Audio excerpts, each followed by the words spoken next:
Chapter 426. The various sects had either left or dispersed. Only a few sects that were friendly with him were still there. Bai Shan came over and saluted. We knew that Mr. would come with a group of people, so we have already prepared a place for Mr. to stay. Before he could finish, Yu Qianqiu waved his hand and smiled.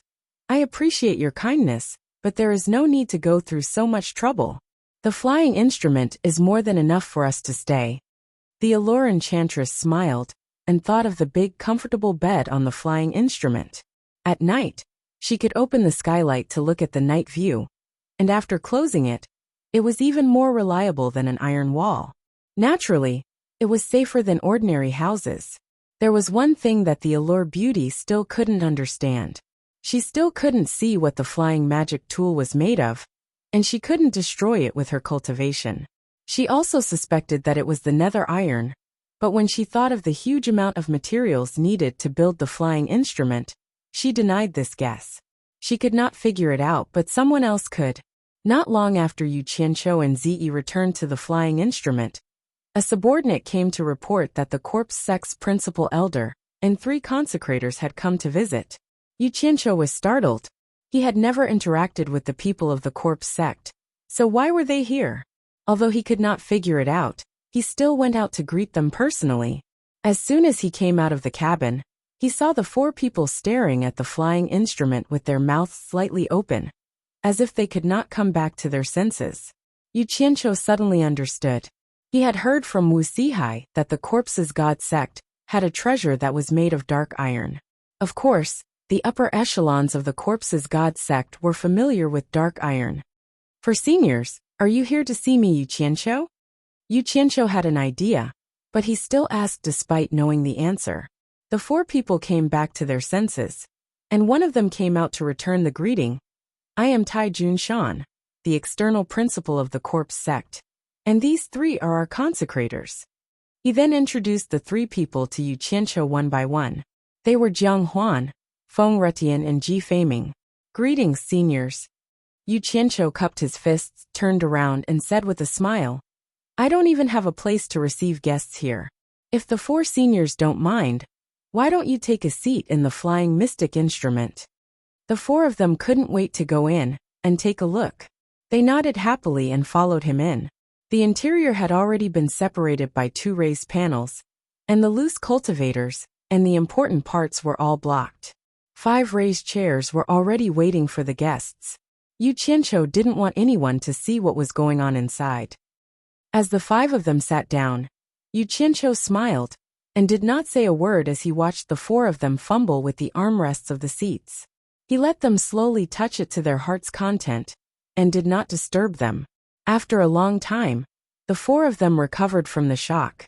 After looking at each other, Tai Junshan shook his head and said with a bitter smile, Yu Qianqiu, since you have these flying mystic instruments, you must know what they are made of. Yu Qianqiu leaned against the armrest, crossed his legs, and supported his chin with his hand. He smiled faintly and said, Of course I know. Senior Tai, if you have anything to say, just say it. I'm used to being honest, and not used to beating around the bush. These words made the faces of the 4 of them twitch. Tai Junshan paused and said, Then I'll say it directly. Yu Qianqiu, if I'm not wrong, these flying mystic instruments of yours are all made of nether iron, right? That's right. Yu Qianqiu nodded slightly and signaled him to continue. It's said that nether iron can only be found in the legendary nether cave. You can only find a small amount in the nether cave above the 8th level. But it's impossible to find so much. I don't know where you found so much. Can you tell the corpse sect? Tai Junshan asked with a trace of a pleading tone. Why should I tell you for no reason? Yu Qianqiu slightly frowned. The 3 consecrators of the corpse sect looked at each other. Jiang Huan said, Yu Qianqiu, we won't let you say it for no reason. We will reward you heavily after this. The 4 of them nodded together. Reward me heavily? Yu Qianqiu's eyes slightly brightened. He sat up straight and said bluntly, What kind of reward? Jiang Huan pondered and remembered that this guy had caused a lot of trouble for spirit stones. So he asked, How about spirit stones? As long as you tell us where you got them, we will reward you heavily with spirit stones. Spirit stones? How much would be appropriate? Yu Qianqiu thought for a while.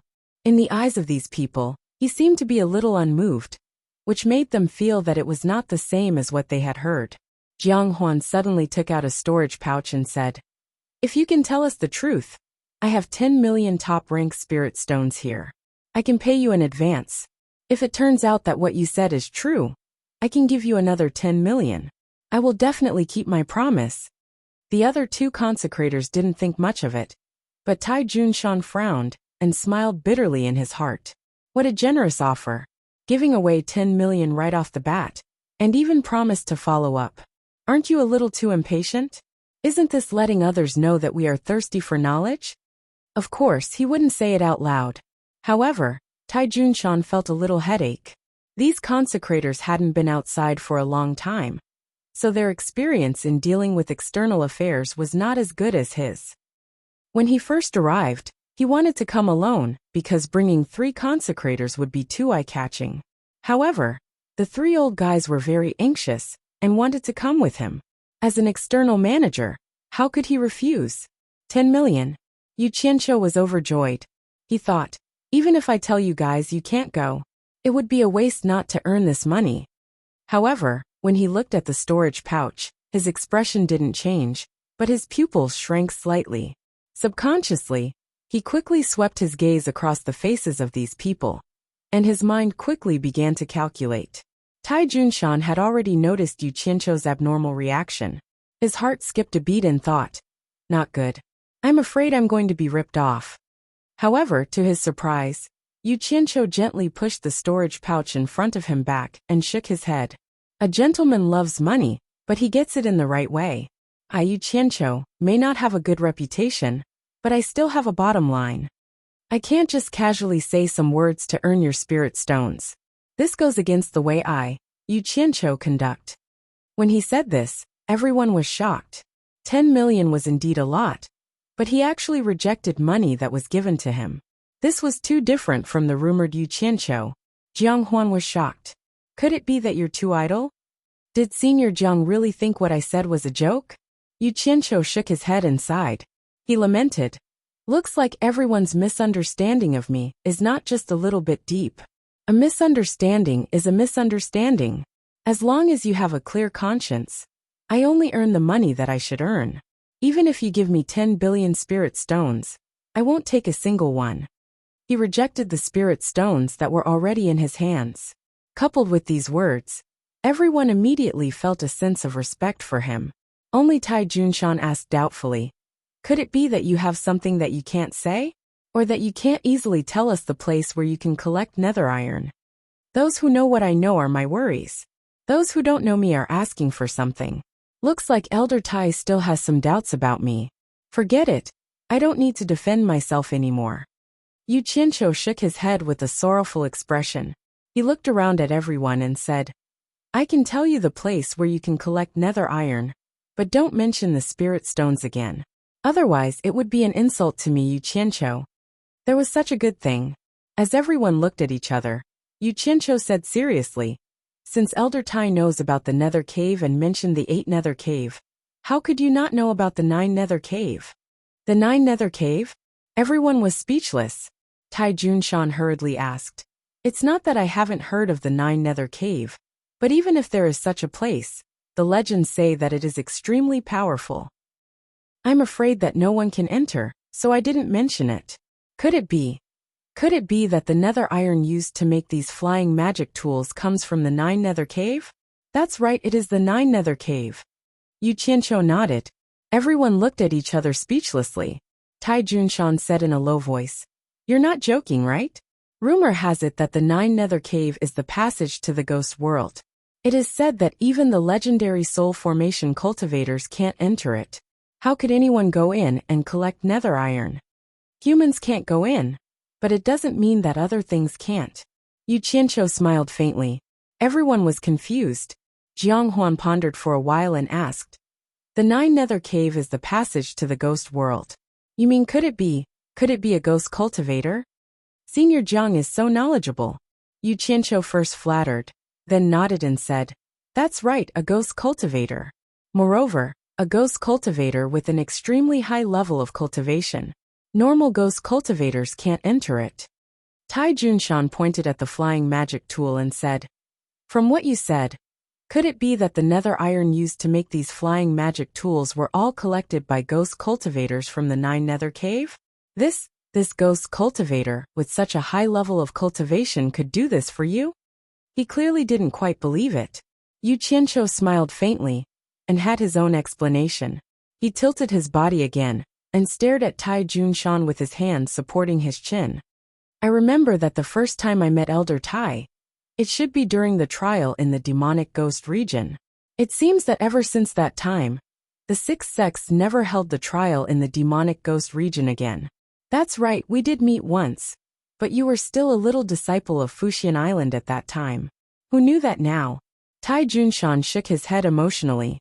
The little disciple from back then had achieved something that even he couldn't hope to achieve. His improvement was godly. Yu Qianqiu nodded and smiled. "Haha. I still remember that many disciples of each sect were captured by a ghost king with extremely powerful cultivation. I racked my brains and spent a lot of effort to finally rescue the disciples of each sect.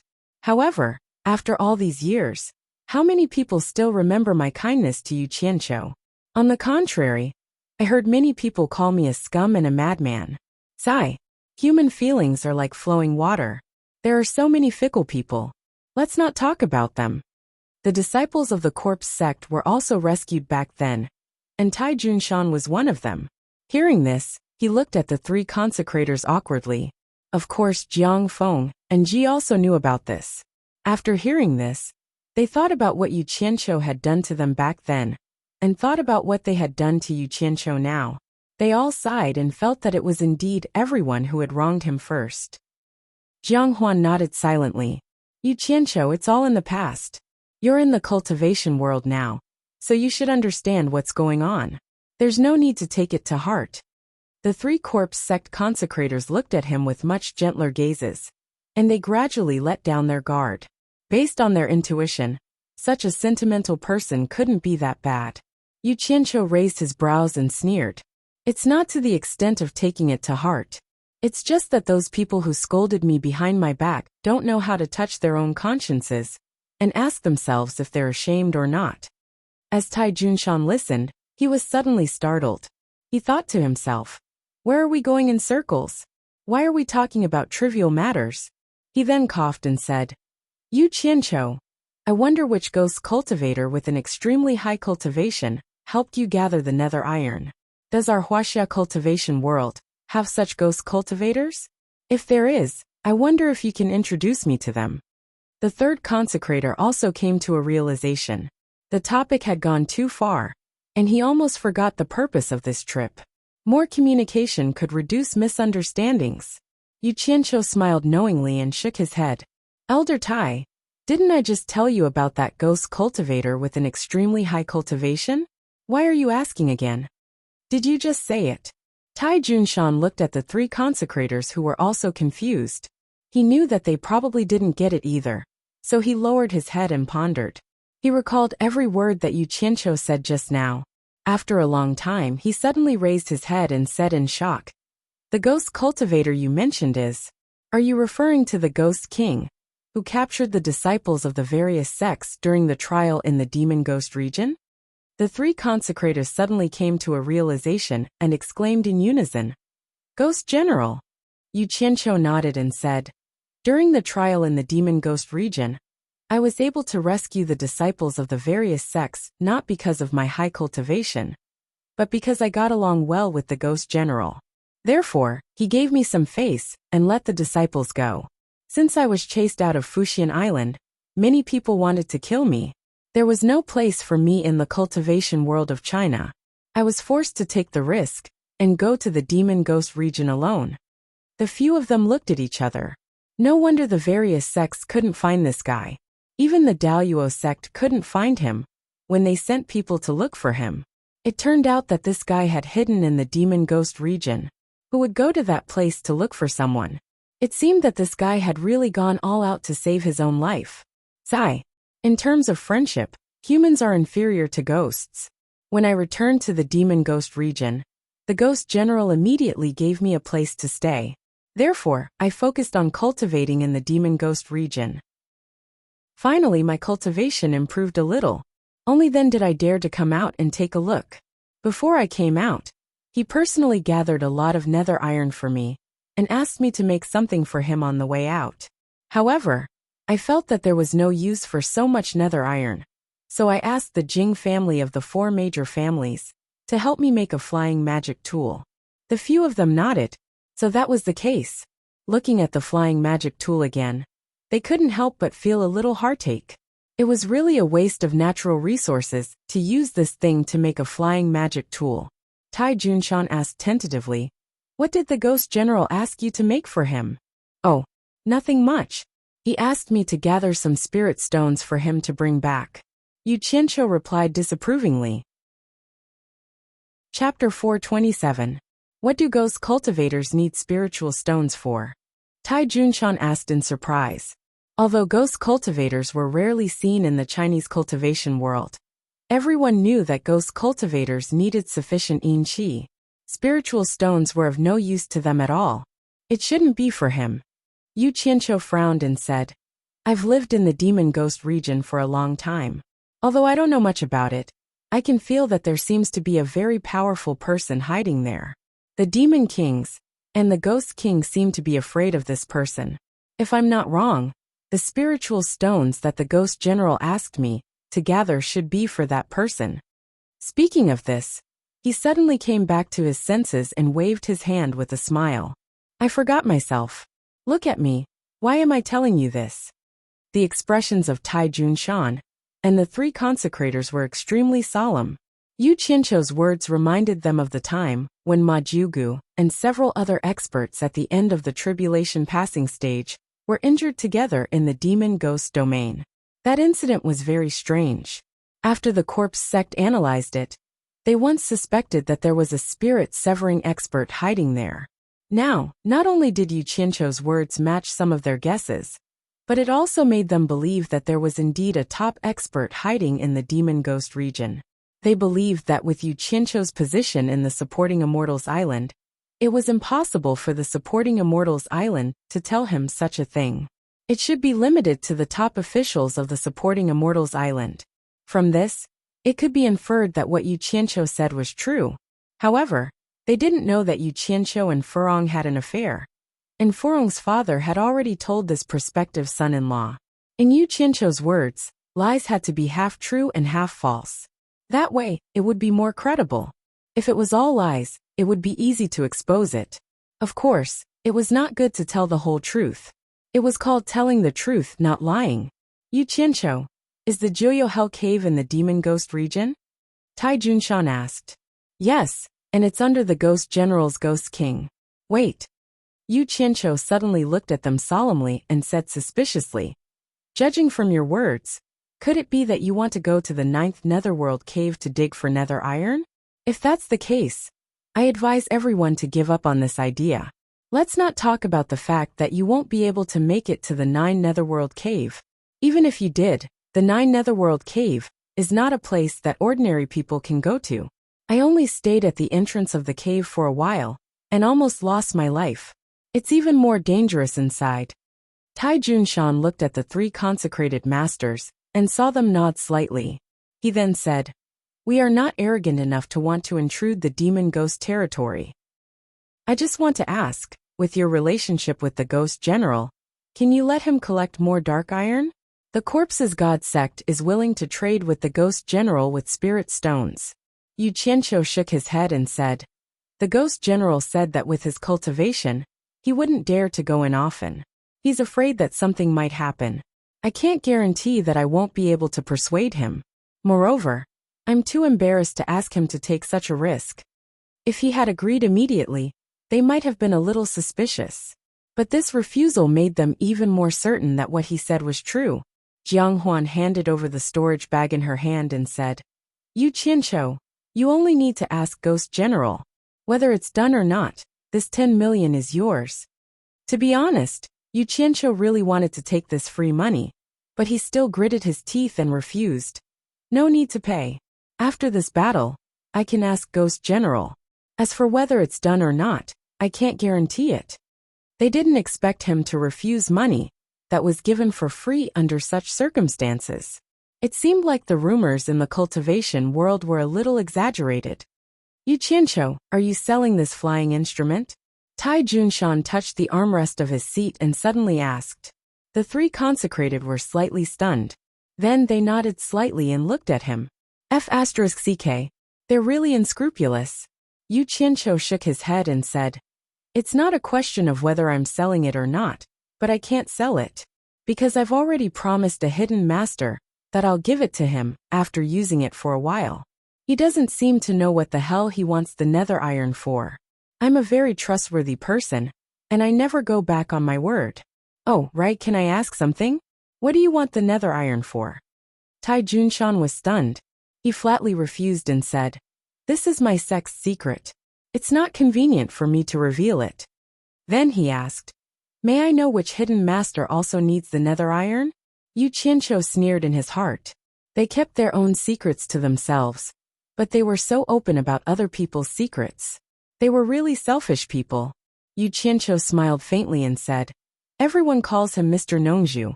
Mr. Nongzhu? They remembered that the foreign cultivators mentioned this person during the saber drawing ceremony. It seemed like he was really an amazing person. Tai Junshan asked again, May I know who this Mr. Nongzhu is? And what does he want the nether iron for? Yu Qianqiu's face darkened. He said coldly, It seems like you're the ones asking and I'm the one answering. Every time I ask a question, you'll just say that it's my sex secret. Don't you think you're asking too much? Forgive me for not sending you off.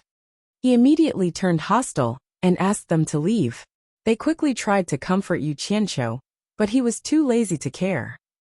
Jiang Huan had no choice but to remind him, Then I'll have to trouble you with Ghost General. I'm a trustworthy person. I'll remember what I've promised. I'm tired. Please leave. Yu Qianqiu asked them to leave again. They had no choice but to leave. However, before they left, Jiang Huan still left the storage pouch behind. This time, Yu Qianqiu didn't refuse. He waited until they were far away before grabbing the storage pouch and tossing it in his hand. He looked at their backs and sneered. Since you want the nether iron, how can a mere 10 or 20 million be enough to get rid of me?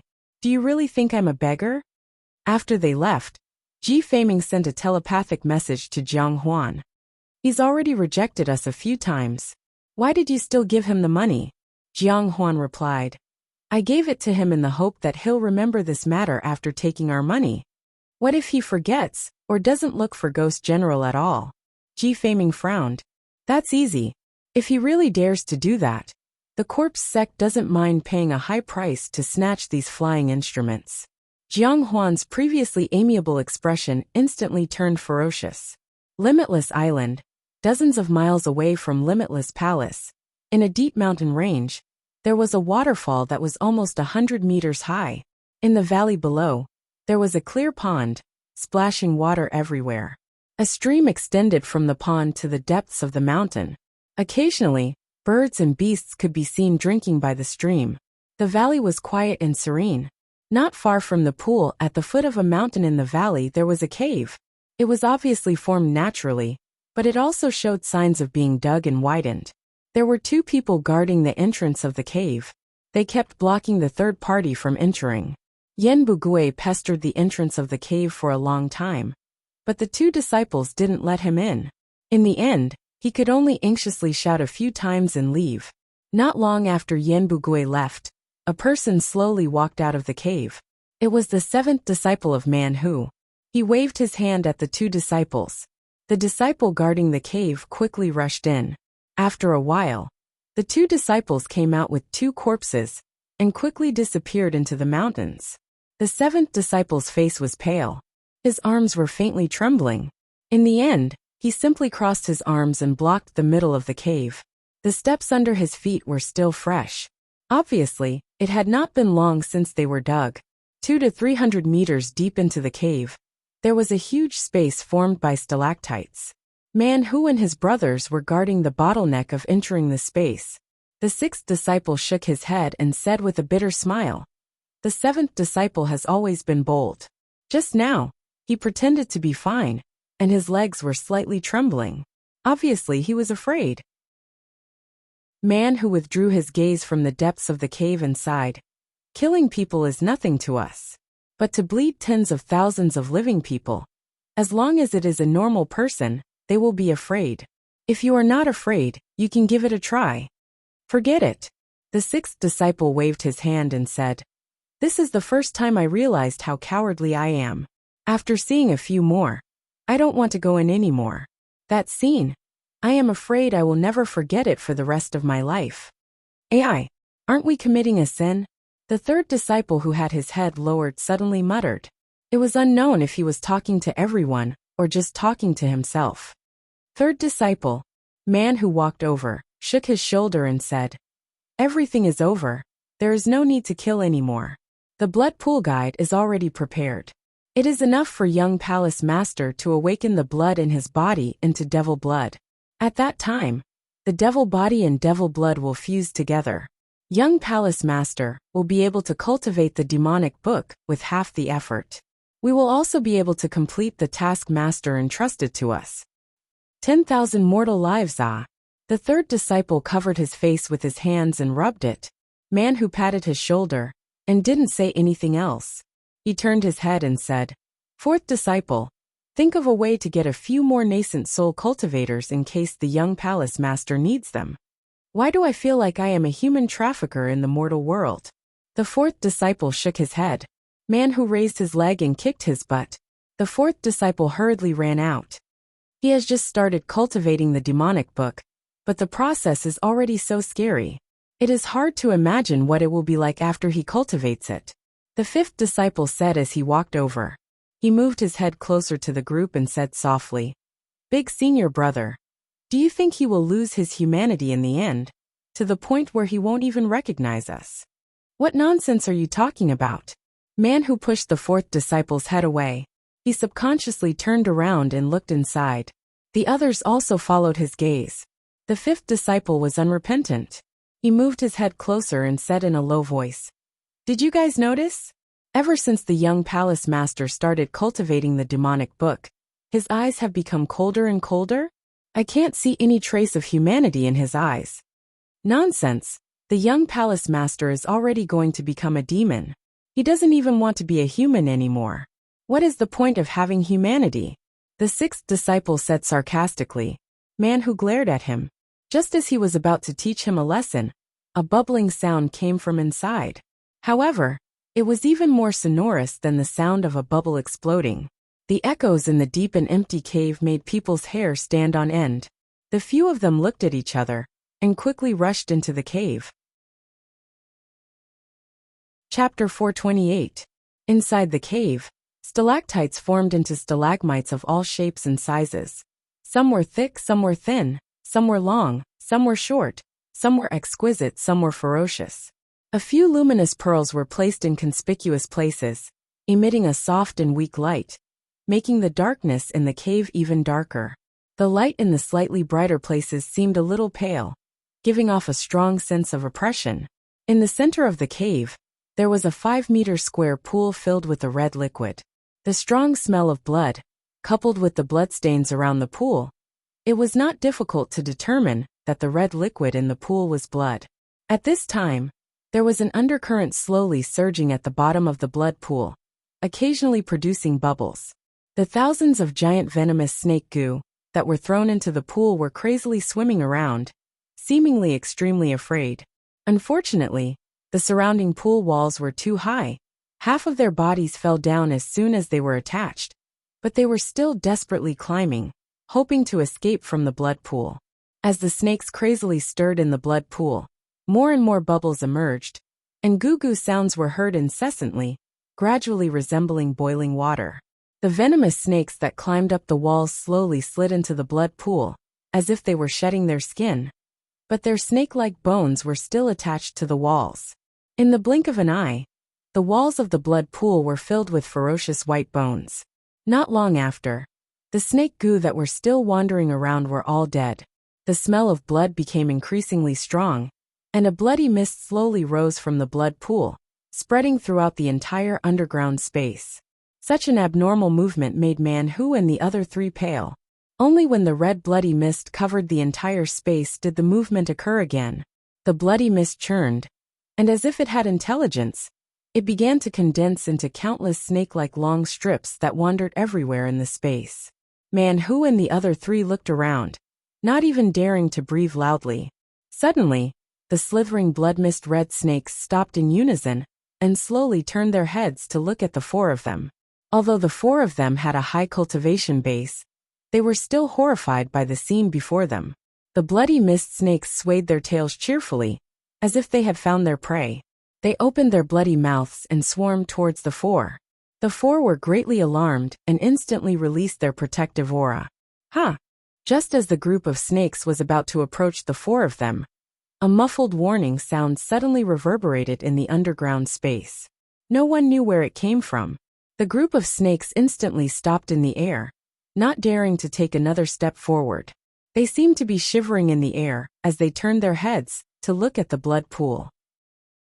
Man-Hu and the others also looked towards the blood pool with lingering fear. They saw two faint red lights at the bottom of the blood pool. The red light grew brighter and brighter. It was obvious that it was slowly approaching the surface of the blood pool. First, a head popped out of the blood pool. Then, the whole body slowly rose up. Finally, a bloody person stood motionlessly 2 meters above the blood pool. The demonic red eyes stared coldly at the four of them. Man-Hu and the other three could be considered to be experienced and knowledgeable, but after seeing this person, they still couldn't suppress the panic on their faces. He was completely naked and covered in blood. He was so skinny that he looked like a dried-up firewood. His limbs were thin and withered, and the ribs on both sides of his abdomen were like ravines. His long blood-stained hair was scattered and stuck to his narrow cheeks and shoulders. He was simply a dried-up corpse. However, the pair of slowly moving blood-red eyes told the four that he was still alive. Such an appearance was neither human, ghost, demon, nor a dried-up corpse. Could this be the appearance of a devil? Man-Hu and the other three looked at each other dumbfoundedly. They naturally knew that this person was the young palace master, Yan Juexing. However, with such an appearance, how could they go out and meet people in the future? Yan Juexing's withered arms spread out. His already withered mouth opened, revealing his white teeth. An ear-piercing shriek came from his throat and echoed in the underground space.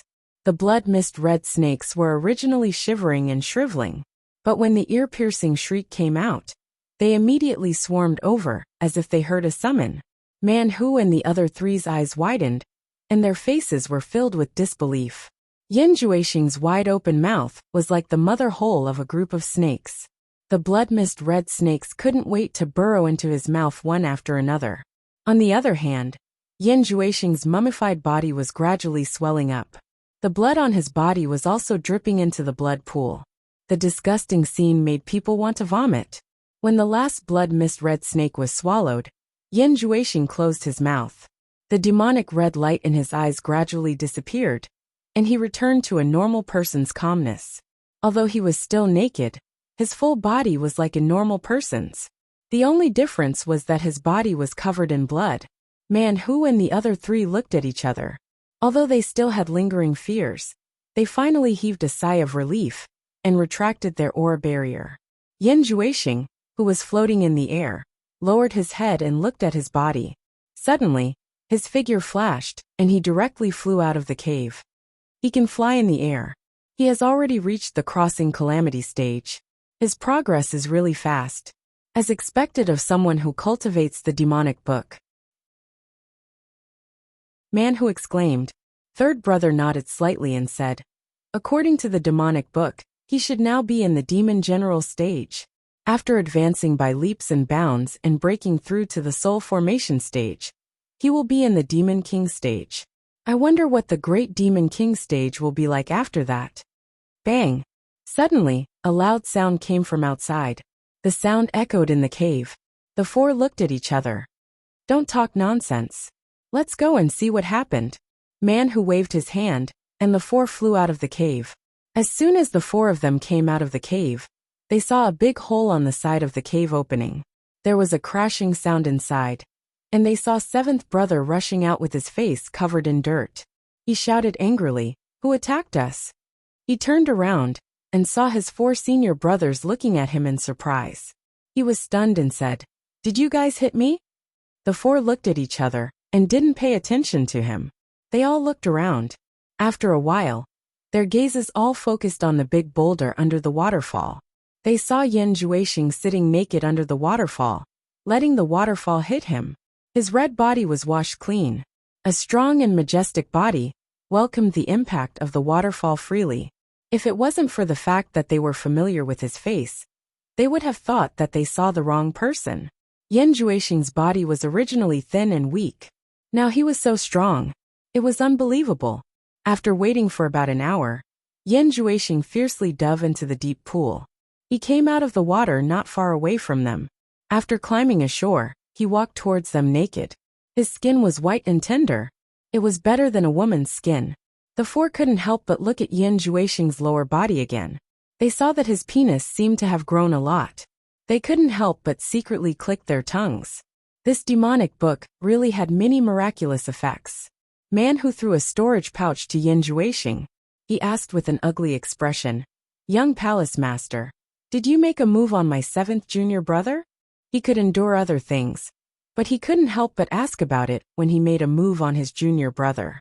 Yan Juexing took out some clothes from his storage pouch. As he wore them, he said indifferently, "When I came out earlier, I suddenly saw someone blocking the center of the cave. He didn't look like a guard. I thought it was someone trespassing, so I made a move. When I discovered it was your 7th brother, although it was too late, I still managed to reduce most of the force. Otherwise, he would have been heavily injured even if he didn't die from my little devil fist. How could he still be standing here?"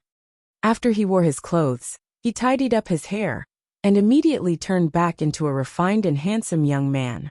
He then looked at Man Who indifferently and said, "State Preceptor, don't take it to heart. It was an unintentional move. It was a misunderstanding earlier." They turned back to look at their junior brother. 7th brother touched his body and smiled widely. "I'm really fine. Haha." However, the force of that punch wasn't small. It made my blood boil, and I almost vomit. Seeing that his junior brother was fine, Man Who frowned and said, "Since it was a misunderstanding, then forget it." "Oh right. Congratulations on awakening the devil blood, young palace master." The other junior brothers congratulated him. This is all thanks to State Preceptor's generous gift of the devil book. Yan Juexing looked around at the green mountains and rivers and sighed. Devil book, devil book. It truly deserves to be called a classic. In the current cultivation world, people are divided by their cultivation. Occasionally, there are some good techniques that can be used to establish a sect. They are all frogs at the bottom of a well. Young palace master, you must not be careless. The cultivation world is filled with hidden dragons and crouching tigers. Those top experts are all talented people. Most of them have researched 1 or 2 techniques that they are good at. They are not something we tribulation passing stage can compare to. Man Who solemnly warned. "Oh, are they the spirit-severing experts you mentioned?" Yan Juexing asked indifferently. "That's right." Man Who nodded and said, "Those people's abilities are beyond the reach of the world. They are already standing at the peak of this world. The so-called final stage of tribulation passing stage is nothing but an ant in their eyes." State Preceptor, there is something I don't understand. China's cultivation world is so big, but why isn't there a single spirit-severing expert? On the contrary, in your tiny country, almost every country has a spirit-severing expert. Yan Juexing turned his head and asked, "Logically speaking, with such a large proportion of cultivators in China's cultivation world, there should be many experts. Why isn't there any? Could it be that different places raise different people? China's soil can't raise spirit-severing experts? This is really puzzling. I hope State Preceptor can dispel my doubts." The junior brothers looked at each other awkwardly. Man Who shook his head and smiled bitterly. "That's not the case. In fact, most of the spirit-severing experts came from China's cultivation world and originally lived in seclusion there. However, more than 1,000 years ago, a madman suddenly appeared in China's cultivation world. He went around looking for spirit-severing experts to spar with. Those spirit-severing experts were so annoyed by his harassment that they all moved out of China's cultivation world for peace. So that's how it is. Yan Juexing nodded and asked in a doubtful tone. Then can I understand it this way? None of the spirit-severing experts in China's cultivation world was a match for that madman. So they were forced to flee? Maybe that's possible. I don't know the specifics. Man who awkwardly touched his forehead. Wasn't his master also scared away by that person? Chapter 429. Yan Juexing glanced at him indifferently. He could roughly guess what was going on, so he didn't linger on this topic. Instead, he said, I want to find a suitable place to cultivate the raging inferno devil wind, and I need the netherworld fire to refine it.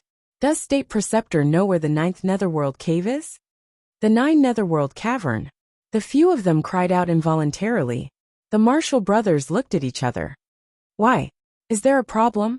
Yan Juexing asked in surprise. Man who shook his head helplessly. The 9th netherworld cave is indeed a place, but I advise you not to go there. You should cultivate other techniques first. It won't be too late to go when young palace master's cultivation is successful, or if you drag it out for a few years. Yan Juexing was puzzled. Why is that? The raging inferno devil wind is an extremely powerful defensive technique. I hope to master it as soon as possible. State Preceptor, are you afraid that I can't enter the 9th netherworld cave? Don't worry about that. My demonic body shouldn't be afraid of those external evils. This man who hesitated for a moment before he bitterly smiled and said, Young palace master, I won't hide it from you. The 9th netherworld cave is in the demon domain. And the demon domain is the domain of the madman I mentioned before. It is a forbidden area in the entire cultivation world. Trespassers don't have a good ending. He finally added, even soul formation cultivators are no exception. Demon domain? Yan Juexing was a bit moved. He wasn't afraid of that madman, but he had grown up in the cultivation world, so he naturally heard a lot about the demon domain. It was a place where countless demonic ghosts gathered. It was indeed a forbidden area in the cultivation world. Isn't the demon domain formed naturally? Why is it controlled by someone? No matter how calm Yan Juexing was, he couldn't help but ask in surprise. What kind of person is that madman you're talking about? The soul formation cultivators are afraid of him. But why are so many demonic ghosts under his control? Speaking of that madman, the expressions of the senior and junior brothers were indescribable.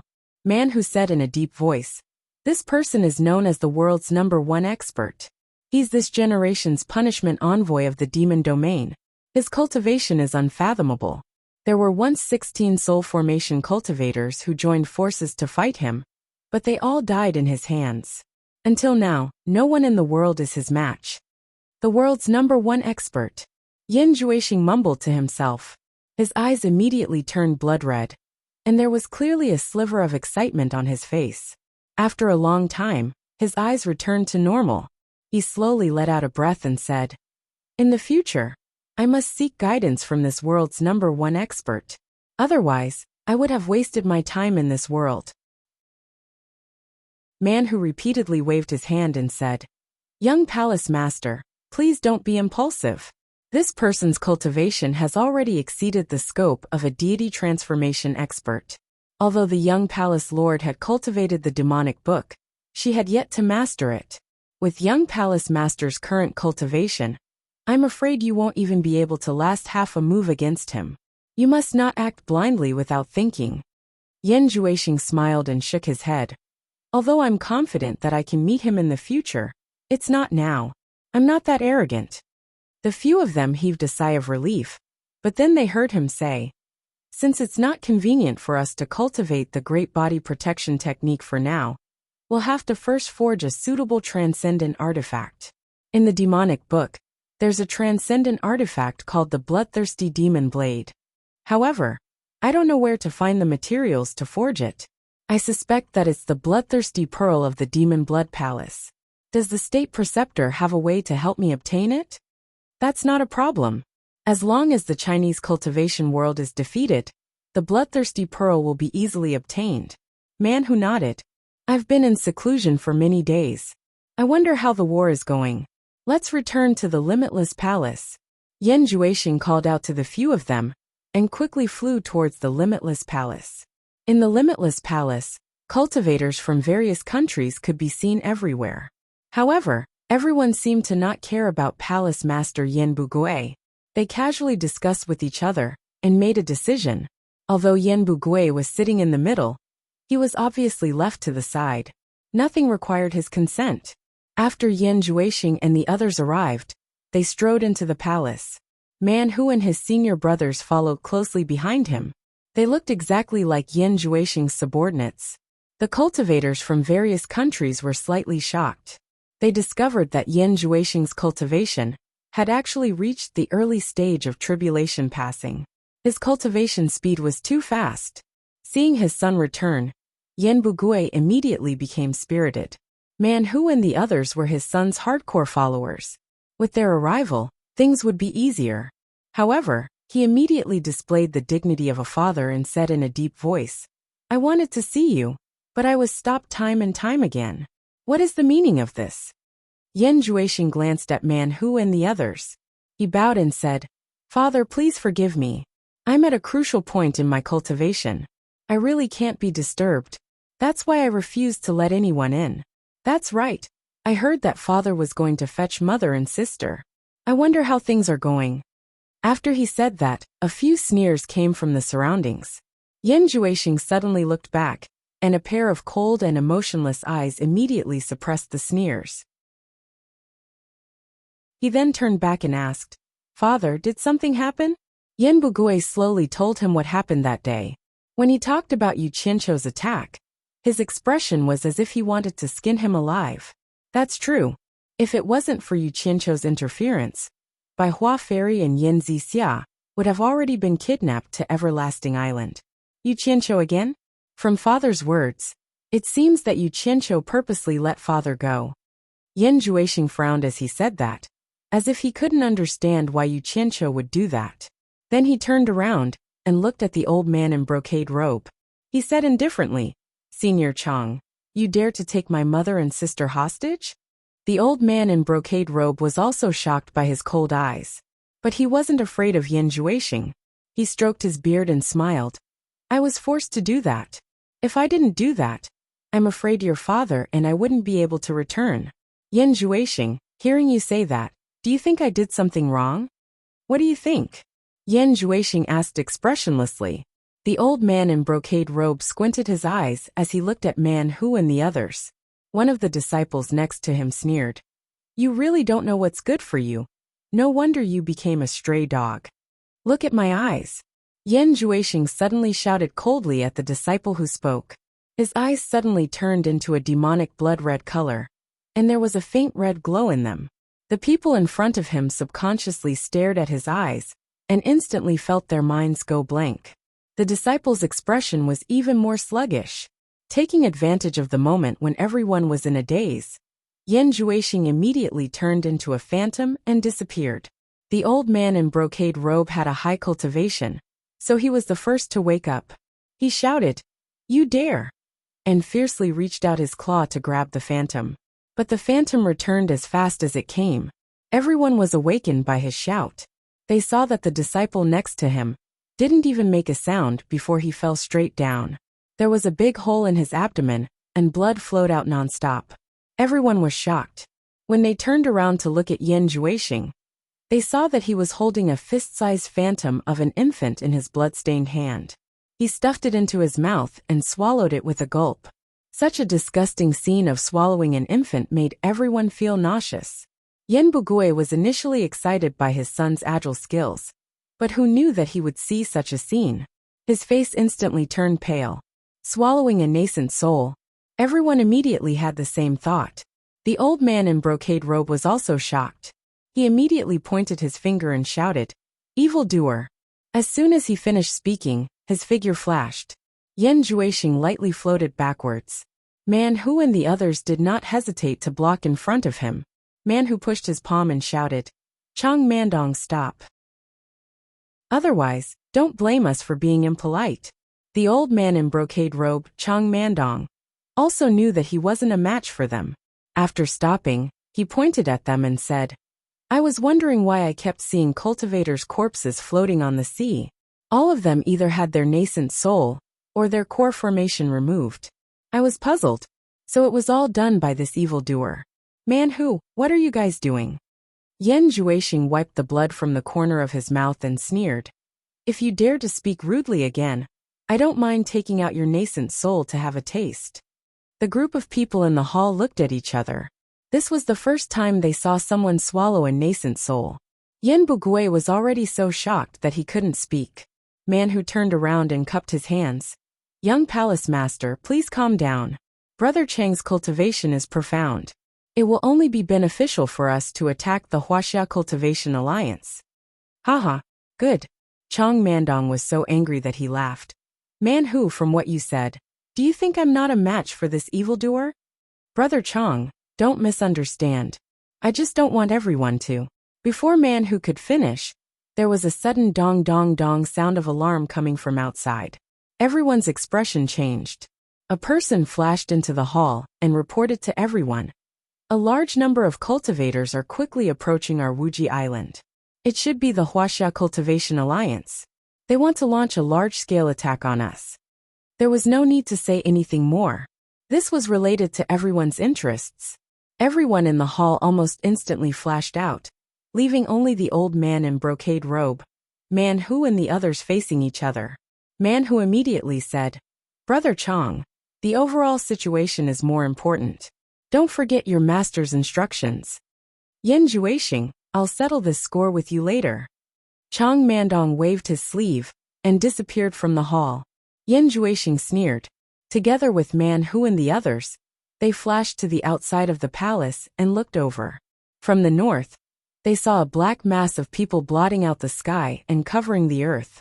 In an instant, countless people from Limitless Island rose into the sky and quickly went to meet the invading enemies. Suddenly, light flashed in the distant sky, and the sound of fighting could be heard. In the sky, not too far away from the group battle, 4 flying artifacts stood side by side. One of them had its front and back cover opened. There were a lot of coconuts piled up on the back cabin. It couldn't be helped, there were a lot of coconuts near the sea. Yu Qianqiu held a coconut in his hands, and a black flaming flying sword flashed out. It immediately cut a hole in the coconut, and he casually took out a hollow stalk of rice and inserted it into the hole. Just as he was about to eat it, he saw Zi bring over a large coconut, swapping it with the one in his hands.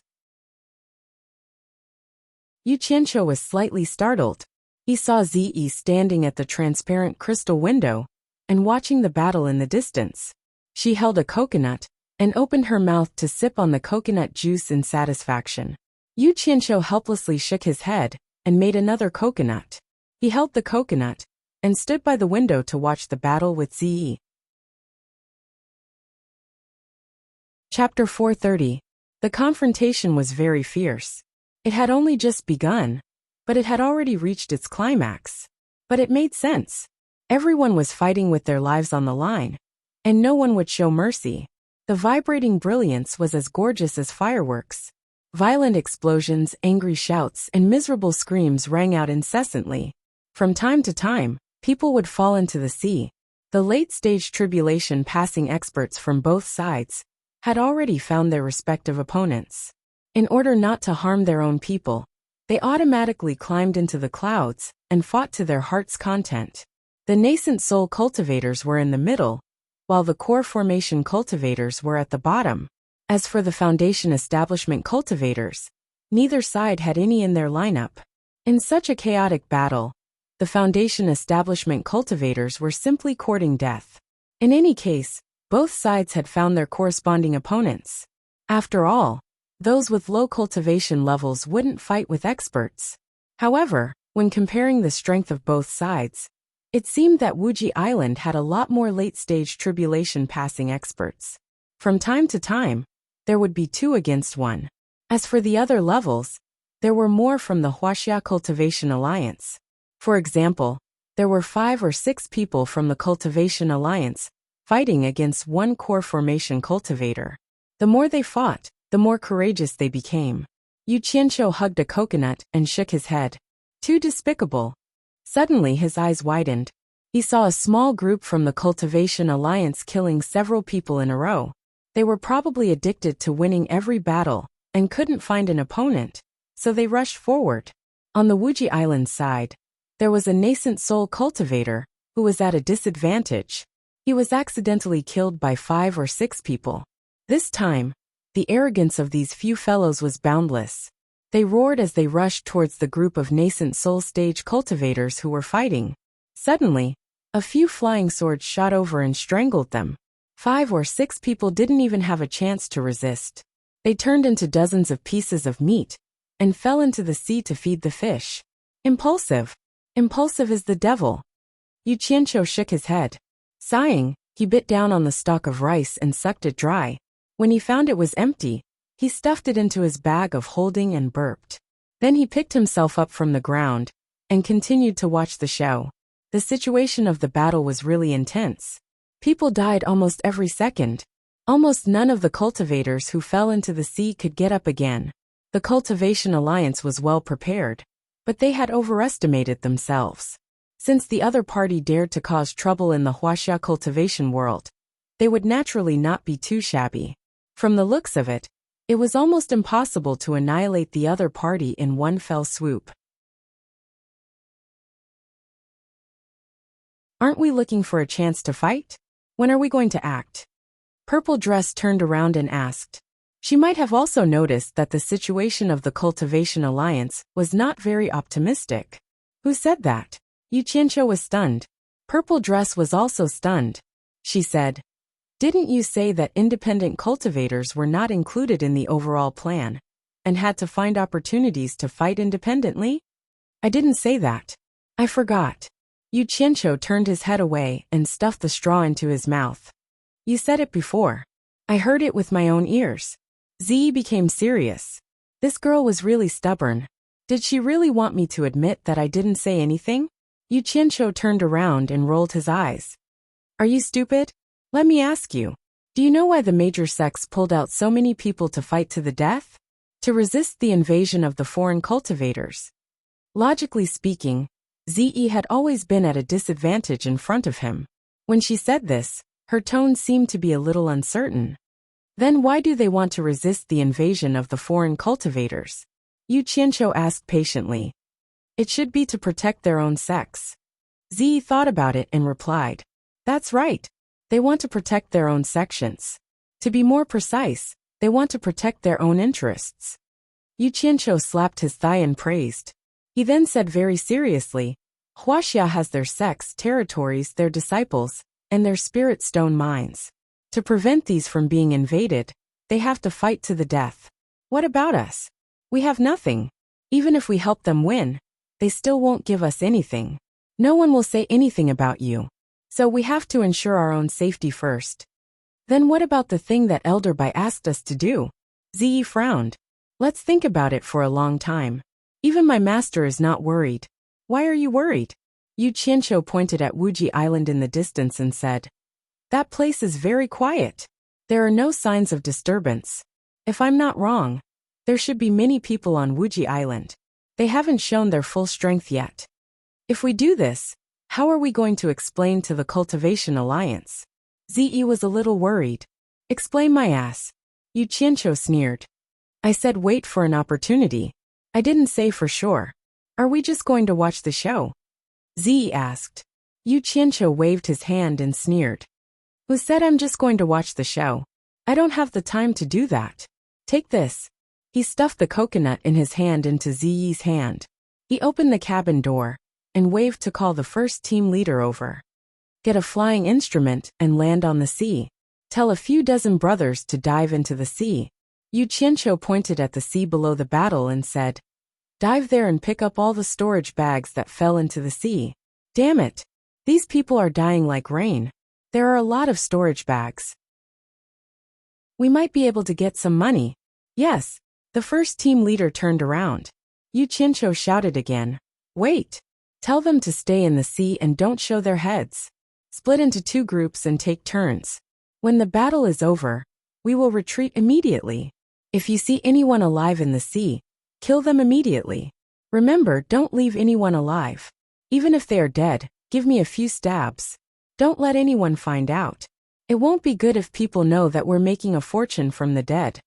Understood. The first team leader immediately went to make the arrangements. Not long after, a flying artifact landed on the surface of the sea, and dozens of people sneaked into the sea. More deaths. It's best if more experts die. They have a lot of money in their storage bags. Yu Qianqiu looked at the battle and muttered. He took back the coconut from Ziyi's hands and smacked his lips. Ziyi looked at him with a dumbfounded expression. She didn't think that this man would even kill dead people to earn money. Lu Qing and Niu Sun floated in the air. As the supervisors of the righteous and demonic sects, they didn't need to take action. They only needed to observe the situation. However, the battle situation was beyond their expectations. The enemy had more late-stage tribulation transcending experts than they did. Once the peak experts were defeated, the battle was basically over. Low-level cultivators couldn't resist the attacks of late-stage tribulation transcending experts. The two turned around to look at Yu Qianqiu. There was no movement from him. It seemed that they couldn't count on him. The two looked at each other and Niu Sun said, "We underestimated the enemy's strength. It is impossible to eliminate them in one fell swoop. This is not the way to go. We need to gather the people from the east and south. After we deal a heavy blow to the enemy, we need to quickly retreat and regroup. Okay. You send a sound transmission to Yuan Jiukui. I will inform Duan Tianbua."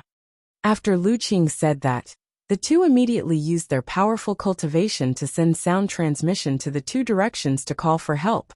On the observation deck of Limitless Palace, Yan Zhuixing, Man Hu, and a few other disciples gathered together as they watched the fight. Man Hu glanced at the island and coldly snorted. It seems that the cultivators of the various countries are still holding back. Yan Zhuixing looked back at him with a profound gaze, as if saying, "You are also the same." Man Hu saw his gaze and immediately explained, "Young Palace Master, please don't misunderstand. To us, you are the most important. We must leave behind a considerable amount of strength to protect you. If anything were to happen to you, we brothers would not be able to answer to our master." Yan Zhuixing said, "I have never met the Imperial Preceptor's master. Why is he so fond of me? Young Palace Master, please don't ask anymore. Once you have mastered the demonic book, you will naturally understand. Most importantly, we have absolutely no ill intentions towards young Palace Master. If young Palace Master does not believe us, I can make a poison oath." Man Hu said sincerely. Yan Zhuixing did not linger on this topic, nor did he make him make any poison oath. When he looked into the distance, his pupils suddenly shrank. His eyes suddenly turned demonic red as he stared at one place. Man Hu and the others noticed his abnormality. They followed his gaze and saw a few faint black spots in the distance. However, they could not see clearly what they were. They could not help but ask, "Young Palace Master's demonic eye is extraordinary. Can you see what it is?" Yan Zhuixing looked for a while, and the red light in his eyes disappeared. He said, "It is 3 strange flying artifacts. However, there has been no movement. Could it be that the Cultivation Alliance has reinforcements?" Man Hu frowned. "Let's go and take a look." Yan Zhuixing's figure flashed. He had already rushed out of the watchtower and flew quickly. "Young Palace Master, it is dangerous," Man Hu anxiously shouted. However, the other party did not care. The 6 of them immediately flashed and followed. Yan Zhuixing took the lead. They did not avoid the cultivators from both sides. The 7 of them rushed straight into the middle area of the battlefield. If someone tried to stop them, Yan Zhuixing did not say a word. He punched out. A black aura burst out in an instant, and immediately shook the person who tried to stop him. The person who was punched was blown into pieces, scaring the people around. The movements of the 7 cultivators immediately attracted the attention of Lu Qing and Niu Sun, who were supervising the battle. At first, they thought that the 7 cultivators were coming for them. Just as they were about to face them, however, the 7 cultivators simply flew past them and headed towards Yu Qianqiu. "Where are you going?" Niu Sun shouted. Just as he was about to chase after them, he felt his arm tighten. Lu Qing shook his head and said, "It is not good for us to call. Let them invite Yu Qianqiu and the others out." Since we are already here, how can we just watch from the side? It is a bit unreasonable.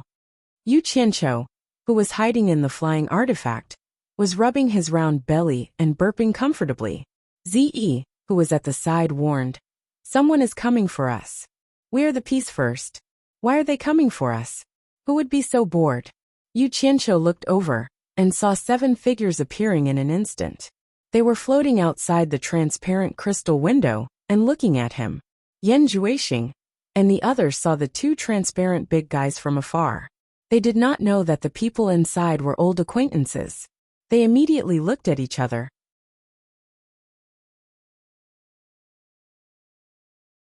Chapter 431.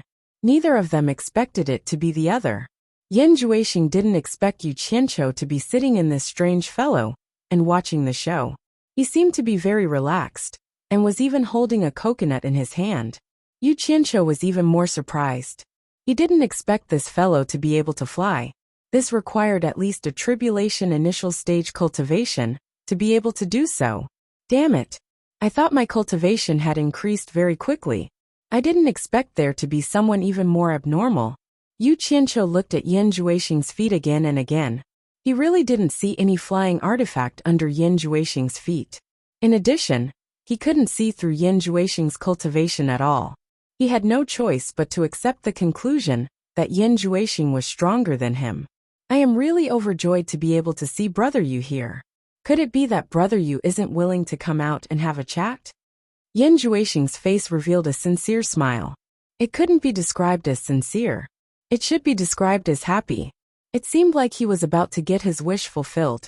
When Man Hu and the others saw Yu Qianqiu, they immediately thought about how their second brother had died in the blade drawing event. The anger on their faces couldn't be concealed, even if they wanted to. It was as if they wanted to vent the hatred in their hearts. In addition, they received a message from their master. They didn't have to worry about Ze anymore. This made them even more determined to take revenge. Damn it! What kind of crappy aircraft is this? Its soundproofing is actually so bad. Yu Qianqiu awkwardly waved his hand at them and said, "Brother Yan, please wait for a moment. I will be right there." He quickly walked outside and waved his hand to summon a team leader. He whispered into his ear, "A strong enemy has arrived. Immediately inform the other 3 flying artifacts to close all the hatches. Inform the people in the sea to temporarily hide in the sea. It won't be long before the reinforcements from the Huaxia Alliance arrive. We will be safe then." "Mister, we are willing to go out and fight," a team leader pleaded. It was obvious that he didn't want to be a coward. Ze also nodded her head heavily. She had already taken out a purplish-black bamboo. Her entire body was filled with fighting spirit. "Fight my ass." 2 late-stage tribulation transcendence cultivators already cost us 200 brothers. Now there are 6 late-stage tribulation transcendence cultivators outside. If you go out, you'll just die. It depends on the situation. As Yu Qianqiu spoke, his expression darkened. "Since when can orders be bargained over? Carry out the order." "Yes." The pair of captains immediately passed down the order. The main mechanism of the 4 flying artifacts was activated almost at the same time. All the cabins and protective shells were tightly shut with a whoosh. Yan Juixing, Man Hu, and the others were stunned by the movements of the flight-type artifacts in front of them. Needless to say, Yu Qianqiu would definitely not come out.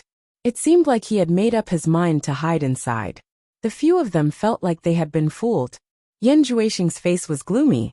He tried to keep his tone calm and said, "Brother Yu, what do you mean? I've heard that you're extremely daring, and there's nothing you don't dare to do. Could it be that Brother Yu is afraid of me? Or is it that you naturally like to bully the weak and fear the strong? You're actually trying to goad me into action.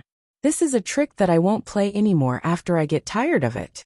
Yu Qianqiu revealed a mocking expression. He patted the wall made of nether iron, creating a few muffled sounds. He looked around and nodded in satisfaction. He wobbled back to the rear cabin and jumped onto the bed. He laid on his side and propped his head up with one hand.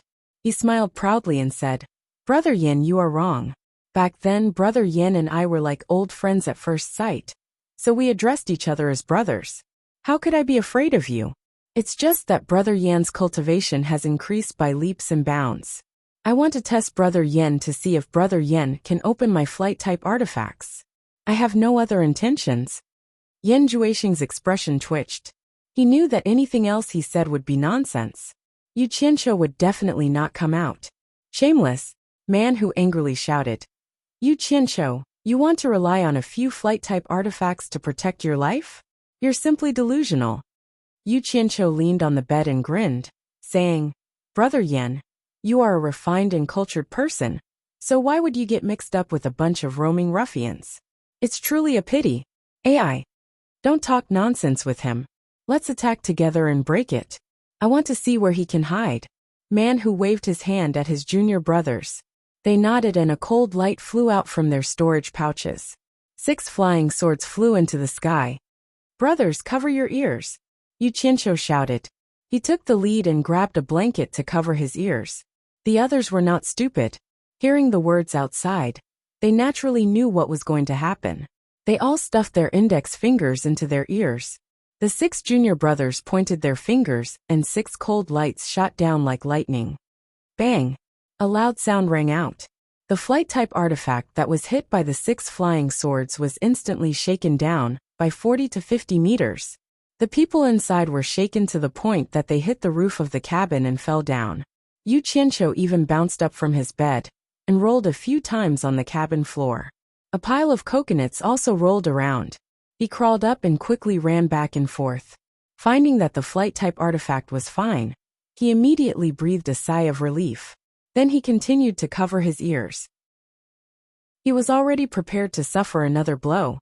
Lu Qing and Niu Sun, who were floating in the air, looked at each other in dismay. They did not expect that Yu Qianqiu would actually hide inside and not come out. It was a bit inconsistent with his arrogant and domineering character. Man Hu and the others chased after the flight-type artifact and looked at it. Their faces were filled with disbelief. They only saw a few slight dents on the surface. The degree of destruction that they had imagined did not appear at all. It was truly beyond their expectations. Old Seven clicked his tongue and said, Good heavens! What material is this flight-type artifact made of? It is unexpectedly so sturdy and reliable. No wonder this guy would rather hide like a turtle. I don't believe that the 6 of us can't break a flight-type artifact with our cultivation. Let's give it a hard blow. Man Hu called out. The 6 of them grasped their flying swords in their hands. In an instant, 6 huge astral swords appeared in the sky. There was no need for them to call out. The 6 of them exerted their strength at the same time. The 6 huge astral swords whistled as they wildly chopped down. Bang! The sound shook the sky. Even the people who were fighting in the distance were startled. They took a glance at the scene. Seeing that it had nothing to do with them, they continued to fight. The flight-type artifact directly fell to the surface of the sea, creating huge waves. It sank a few meters before rising up again. The people inside the artifact were shaken to the point of staggering. They looked at each other with a bitter smile. This feeling was truly unpleasant. Fortunately, they didn't suffer any injuries due to their cultivation. The few of them chased after the artifact to the surface of the sea to check. Although the attack was strong enough, and the dent was a little deeper, it was clearly far from being able to destroy it. They had never heard of such a sturdy flight-type artifact before. Yan Juexing's expression changed again. He was truly unwilling to let Yu Qianqiu off just like that. However, even with the 6 of them using their full strength, they still couldn't break it open. There was nothing he could do. He couldn't help but laugh out of extreme anger. Brother Yu, the feeling inside must not be pleasant, right? You really can endure it. Brat, don't jump around. There will be a time when I will deal with you. Yu Qianqiu shook his head and forced a smile. Brother Yan, you might not know this, but these flight-type artifacts cost a lot. The anti-vibration facilities inside can be said to be unique in the cultivation world. It's a pity that I can't invite Brother Yan to experience it together.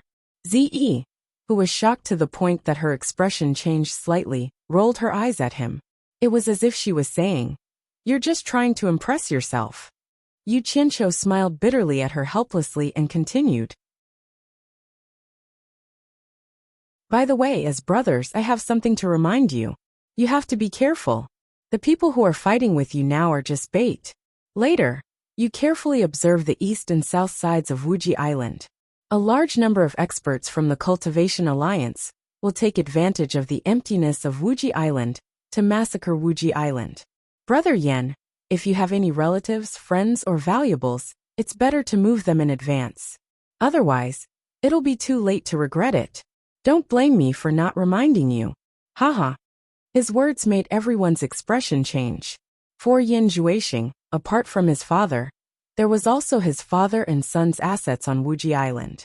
If it was really as Yu Qianqiu said, then it would be a big problem. Man Hu and the rest of the disciples from the Great Snow Mountain were mostly on the island. They were also a little shocked. Although they guessed that what Yu Qianqiu said was a lie, they still looked to the east and west subconsciously. In fact, Yu Qianqiu's words were just speculation, but it was not a wild guess. According to various signs, the Cultivation Alliance was slowly falling into a disadvantageous position. The previous arrogant deployment was obviously no longer effective. Since the people on the east and west sides could not play a role, they must be transferred to support here. Otherwise, it would be a problem for them to retreat here safely. Wuji Island would definitely pursue them and give the Cultivation Alliance a heavy blow. Brother Yu, it seems that you want to send us away. I guess it's not as comfortable as you said. Yen Juexing thought that he had seen through Yu Qianqiu's trick. He shouted in a deep voice, State Preceptor, don't be merciful. Continue to fight. Let Brother Yu enjoy it. Bastard. Yu Qianqiu cursed in his heart. Just as he was about to plug his ears again, he heard someone shouting outside. Not good. Eldest senior brother, young palace master, look. Damn it. Trying to fool me with such a small trick. Yu Qianqiu rolled his eyes and plugged his ears tightly. Zi was startled, but she had always believed in his judgment. So she plugged her ears as well. It was hard for the people outside to imagine the deafening feeling inside the metal space. Even Zi, who was at the end of the tribulation stage, felt a little overwhelmed. Yen Juexing, Man Hu, and the others looked in the direction that seventh brother was pointing. Their faces suddenly changed. Looking from afar, they could see dense gray shadows advancing in the east and west direction. Damn it! What this guy said is true. Man Hu looked at the flying artifact that was still swaying on the sea. Brother Yu, thank you for your advice. I will definitely repay you in the future. When Yen Juexing said this, a ghostly cultivator's baleful aura surged out from his body. It could be seen that not being able to kill Yu Qianqiu made him very angry. However, there was no other way. So he waved his hand and said, Return to Limitless Island. The few of them quickly left. Yu Qianqiu waited inside for a while. Seeing that there was no movement, he quietly loosened his ears. He looked left and right with a face full of suspicion. Could it be that these guys really left? He paced back and forth in the cabin. He wanted to release his divine sense to investigate. However, the attribute of the nether metal was too strange. It could block divine sense. The people outside were unable to investigate the inside, and the people inside were also unable to investigate the outside. After waiting for a while, there was still no movement. Yu Qianqiu raised his eyebrows and made a judgment in his heart. It was impossible for Yen Juexing and the others to waste time with him at this time. He walked out of the cabin and looked at everyone. Then, he carefully opened a small window and looked outside. Just as he expected, there was a large number of people rushing over from the east and south. Yu Qianqiu immediately clapped his hands and laughed. It's all right. Let's go up. Inform the people in the sea to continue. Tell them that a large number of storage bags will fall down soon. However, tell them to be prepared to retreat at any time. This battle won't last long. The flying artifact rose into the sky again. The protective shell at the back of the cabin opened up again. Yu Qianqiu lifted his leg and hooked a coconut. After casually taking care of it, he continued to watch the show with great interest. Zi looked at the situation outside and looked at him with a face full of surprise. She asked, How did you know that people from the east and south would come? Yu Qianqiu raised his hand and pointed at his head. He said arrogantly, Brain. It's because of my brain. Now you understand why my master gave me such an important mission, right? That's why you should listen to me. Ziyi pouted but didn't refute. She turned her head and looked at the intense battle in the distance. Yan Juexing's group of 7 quickly rushed through the battlefield. Man Hu shouted, "Everyone, the enemy has sent a large number of reinforcements. You must inform all the people on the island to fight." Actually, there was no need for him to say it. Everyone had already noticed it. There was a long whistle in the sky. Countless people immediately flew up from Wuji Island. A flying sword flew towards the flying Yan Juexing. Yan Juexing let out a sharp cry. His hands were suddenly enveloped by 2 balls of black mist. His claws were like a phantom as he grabbed the flying sword. He clenched his hands together, and an ear-piercing creaking sound could be heard. The flying sword was immediately twisted into a ball and was casually thrown away. Although the person who released the flying sword was in the nascent soul realm, he was also shocked and tried to escape. However, Yan Juexing's figure flickered and immediately caught up. He stabbed his claw into the cultivator's back and carried him away. When Yan Juexing threw him away, the cultivator was already a dried corpse falling into the sea. The surrounding people were so shocked by this strange and terrifying attack that no one dared to get close, including the people from Everlasting Island. They looked at each other in shock, not expecting Yan Juexing to be so powerful. They all made way for the 7 of them, allowing them to quickly fly towards Everlasting Island. Yuan Jiuke and Duan Tianbo obviously didn't expect such a situation to occur. If their main force was crippled, what would happen? Therefore, when the people from Wuji Island came to stop them, they didn't get entangled. They directly ordered the experts in the late stage of tribulation passing stage to quickly rescue them.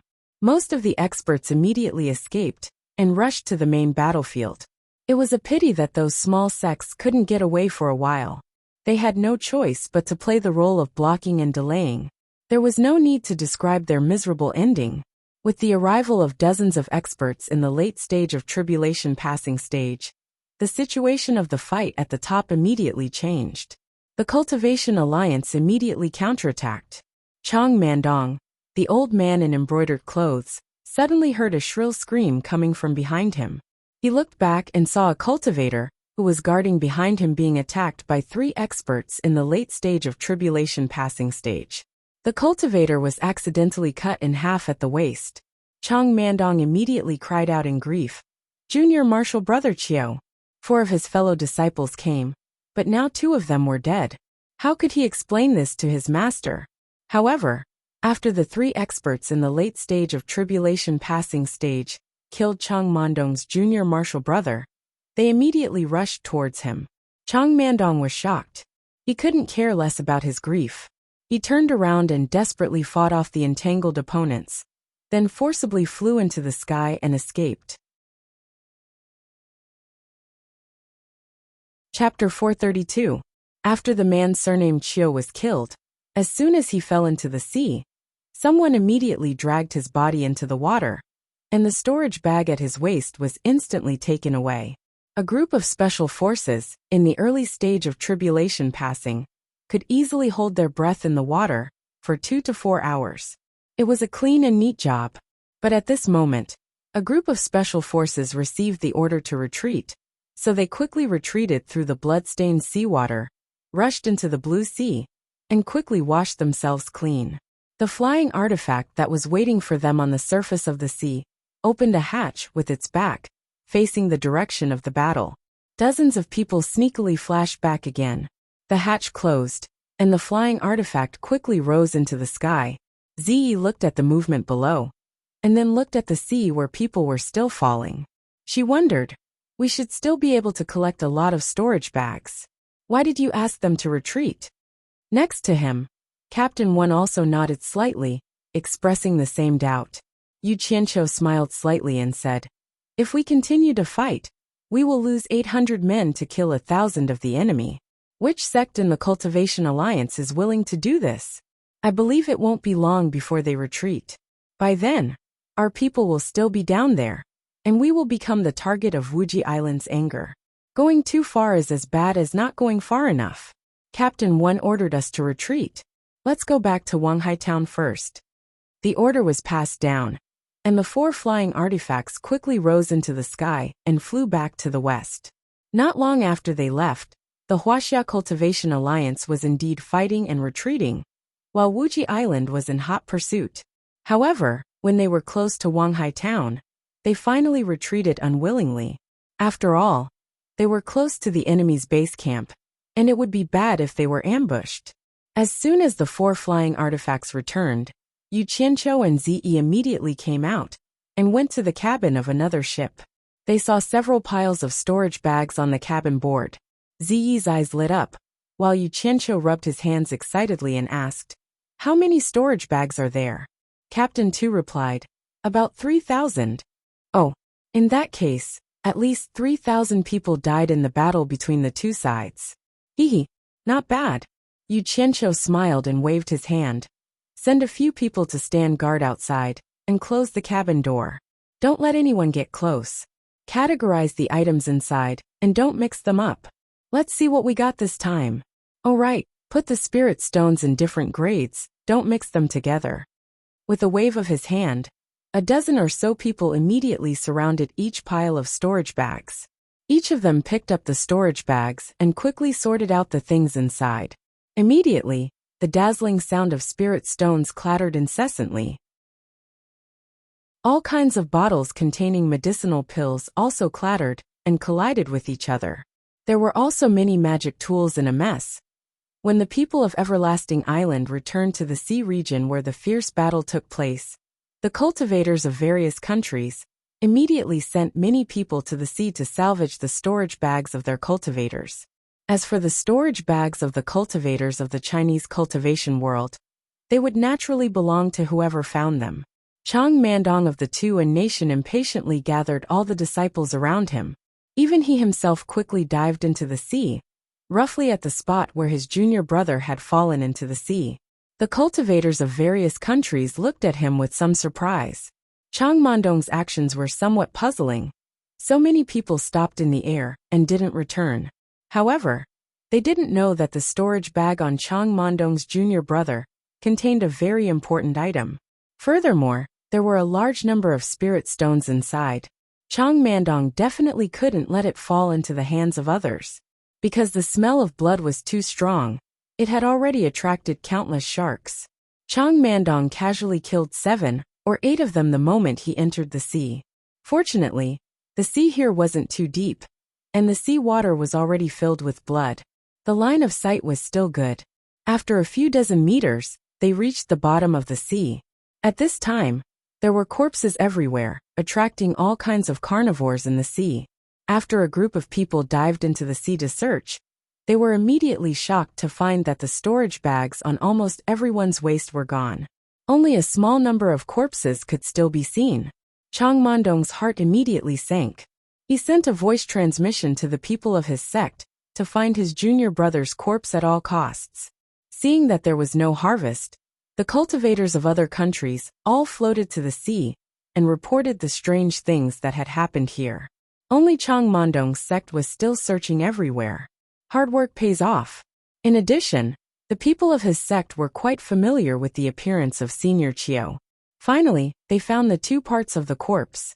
Chang Mandong saw that the rope of the storage bag on the waist of the corpse seemed to have been cut by a sharp weapon.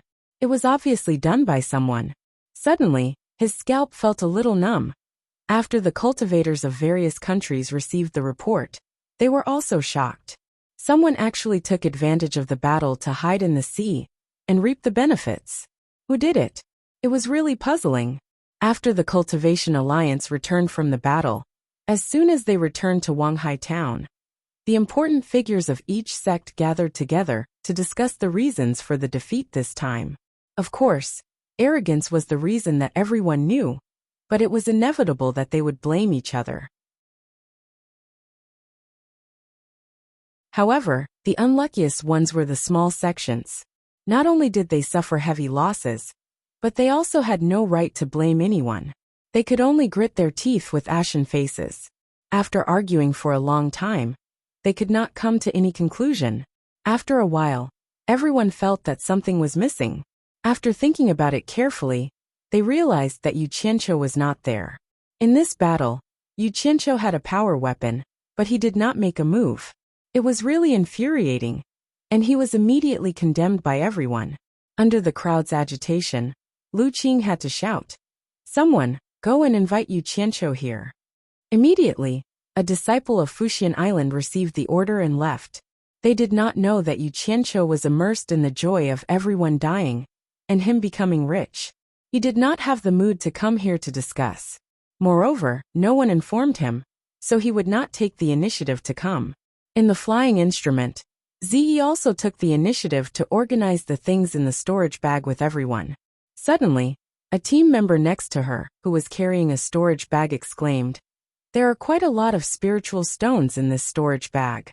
There are more than 50 million superior-grade spiritual stones." Yu Qianqiu, who was sitting at the side waiting for the result, suddenly had his eyes lit up. He waved his hand and said, "Ordinary disciples can't carry so much money. It must be an important person. Throw it over and let me see." The team member immediately threw the storage bag over. Yu Qianqiu caught the bag and injected his divine sense into it. He immediately chuckled and said, "Yo! It has the capacity of 3 rooms. TSK almost 60 million. Which unlucky guy did it? I have to check the things inside to see if there is any identification." In the end, after rummaging through a pile of miscellaneous things, he could not see who it belonged to. However, he was sure that it was definitely not a huaxia cultivators. This could be seen from the clothes inside the storage bag. Finally, a medium-sized wooden box inside the storage bag caught Yu Qianqiu's attention. He casually took it out and placed it on the deck. He rubbed his hands and laughed at everyone. "I hope we can find some treasure inside." Everyone laughed and stared curiously at the box. Ziyi even widened her eyes and approached it cutely. Women were naturally immune to treasure chests and the like. After whetting everyone's appetite, Yu Qianqiu directly opened the lid. When they saw what was inside, everyone's eyes immediately showed disappointment. The box was filled with a pile of jade archives. How could there be any treasure inside? What kind of lousy jade archives were these? Why did they have to put them in a box? Yu Qianqiu had a suspicious look on his face. He reached out and picked up a piece, then injected his divine sense into it to examine it. After looking through it, his expression was slightly stunned. He swept his gaze across everyone, then took out a few more to examine. The more Yu Qianqiu looked, the stranger his expression became. Ziyi's face was filled with curiosity. She moved her pretty face over and squeezed out a smile to flatter him. She asked, "Yu Qianqiu, what is inside?" It seemed that a woman's curiosity was not something a man could compare to. She was actually trying to please Yu Qianqiu just for this. Yu Qianqiu glanced at her, but did not reply. He placed the jade archives back into the box, then released his divine sense to check the number of jade archives in the box. He found that there were 317 of them. He rubbed his chin and thought for a while, then turned his head and asked, "Ziyi, do you know how many countries there are in this world?" "I heard from my master that there are 319 countries, big and small. Most of them are small countries," Ziyi replied casually. She then asked, "What's wrong? Is there something wrong with this jade archive?" As she spoke, she took out a jade archive for herself to examine. "You guys continue." Yu Qianqiu instructed his team members, then walked in a circle with his hands behind his back. He frowned and muttered to himself, 319. There are 317 countries here, and 2 are missing. It seems that the problem lies with these 2 missing countries. The items in the box were not treasures, but in the eyes of some people, they were even more precious than that. Every jade archive recorded the detailed topography of a country, as well as a general introduction to the country. For example, the location of the city walls, the population of the city, the arrangement of the military forces, the customs, the conditions of the roads. Everything was recorded without missing a single detail. Every single one of these jade archives could be used as a strategic map. What was most surprising was that there were detailed introductions to the cultivation sects in the country. Even the number of spirit stone mines and spirit stone production were recorded. Yu Qianqiu shook his head in amazement. There were more than 300 countries. How long did it take to create all these jade archives? The person who created this must be someone with evil intentions. Needless to say, the person who had the ability to do this must be a cultivation sect. Otherwise, it would be impossible for them to have such a clear understanding of the situation in the cultivation world. And here I was wondering what had caused you to go through so much trouble. So it's just a bunch of maps. Ze pouted, and casually tossed the jade archives back into the box. A loud clang rang out, startling Yu Qianqiu, who was deep in thought. Under Ziyi's astonished gaze, he took out the jade archives and examined them. Seeing that they were all fine, he heaved a sigh of relief and said, "My little ancestor Ziyi, the things in here are all priceless treasures. Do you know how much money you're throwing away if you break even one of them?" His words gave Ziyi a fright. She asked, slightly embarrassed, "Are they really that valuable?" "Of course. Why would I lie to you?" "Oh, right." Yu Qianqiu changed the topic and asked, "Can you remember the names of those 300 countries? My master has traveled to each country and told me about them. However, I don't really remember them. I only have a vague impression of them." Ziyi was a little embarrassed, but before she could finish speaking, Yu Qianqiu waved his hand and said, "It's all right. Take a look at each jade archive and see which 2 countries are missing."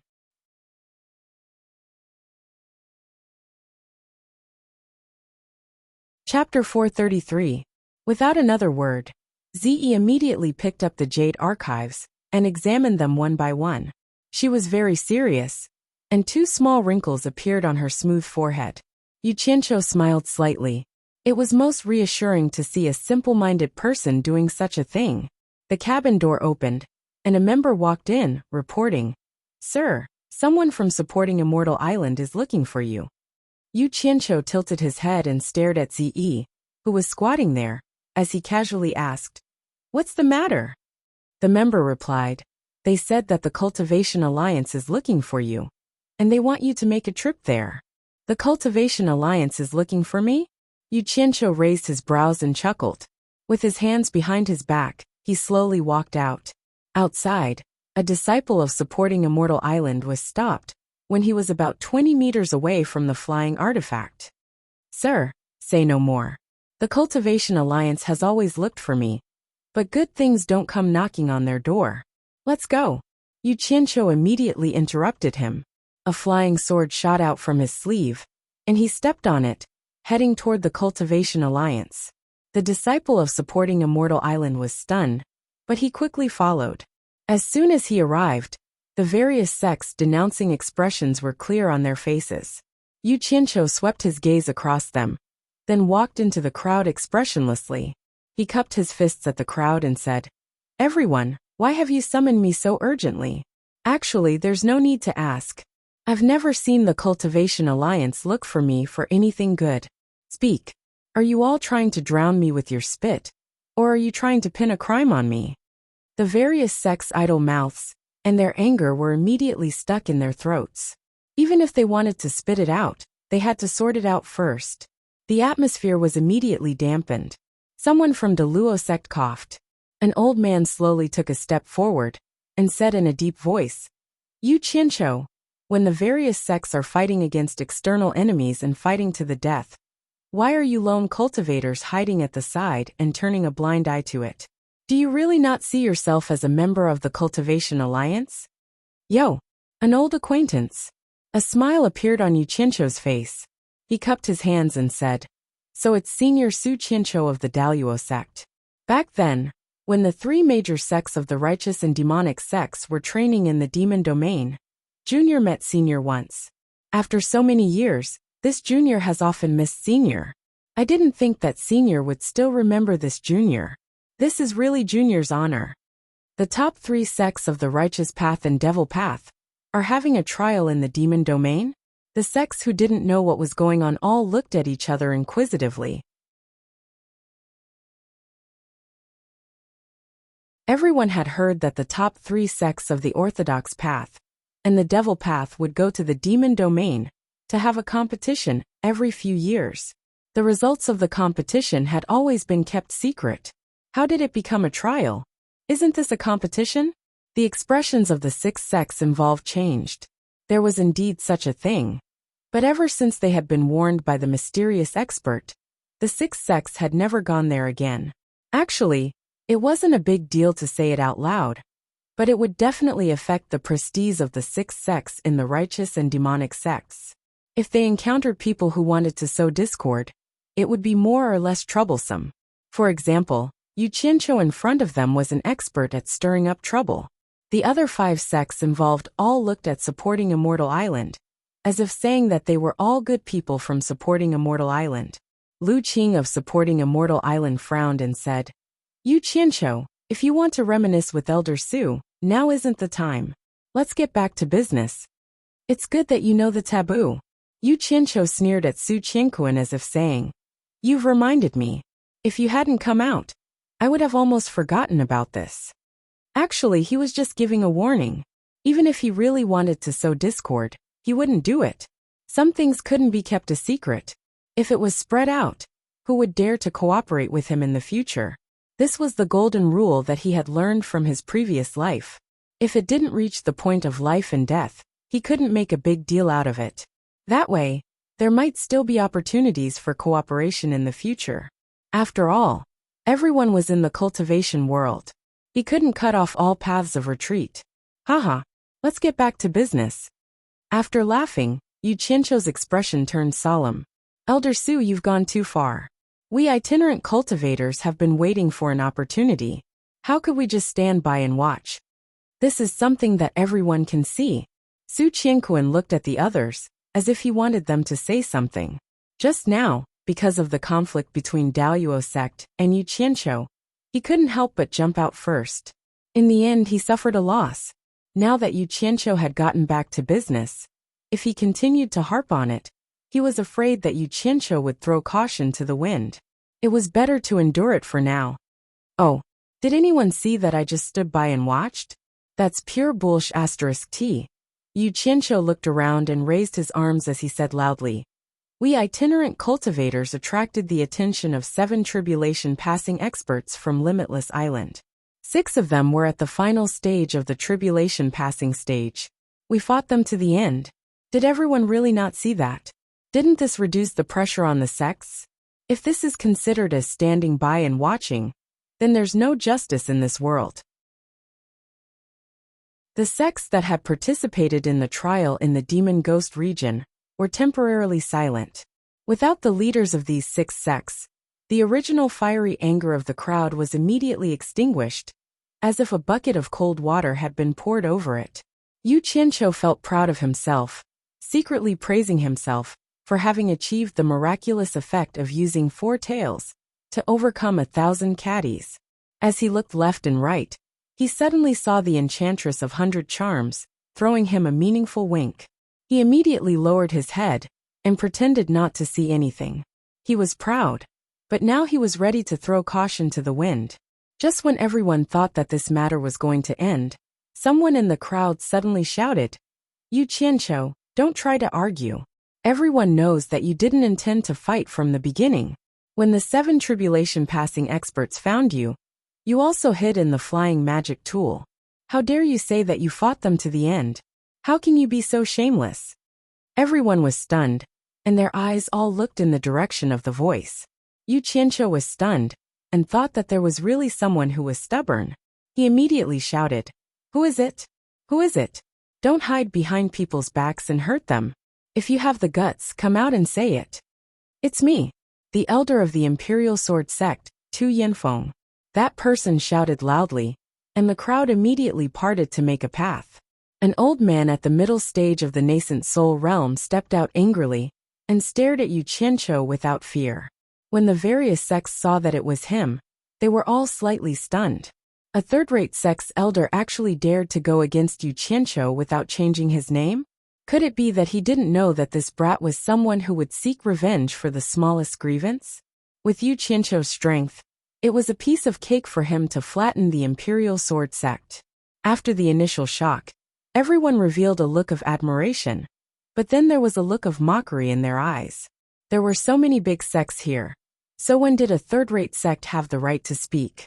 Yu Qianqiu looked at the person and found that the person's cultivation was similar to his.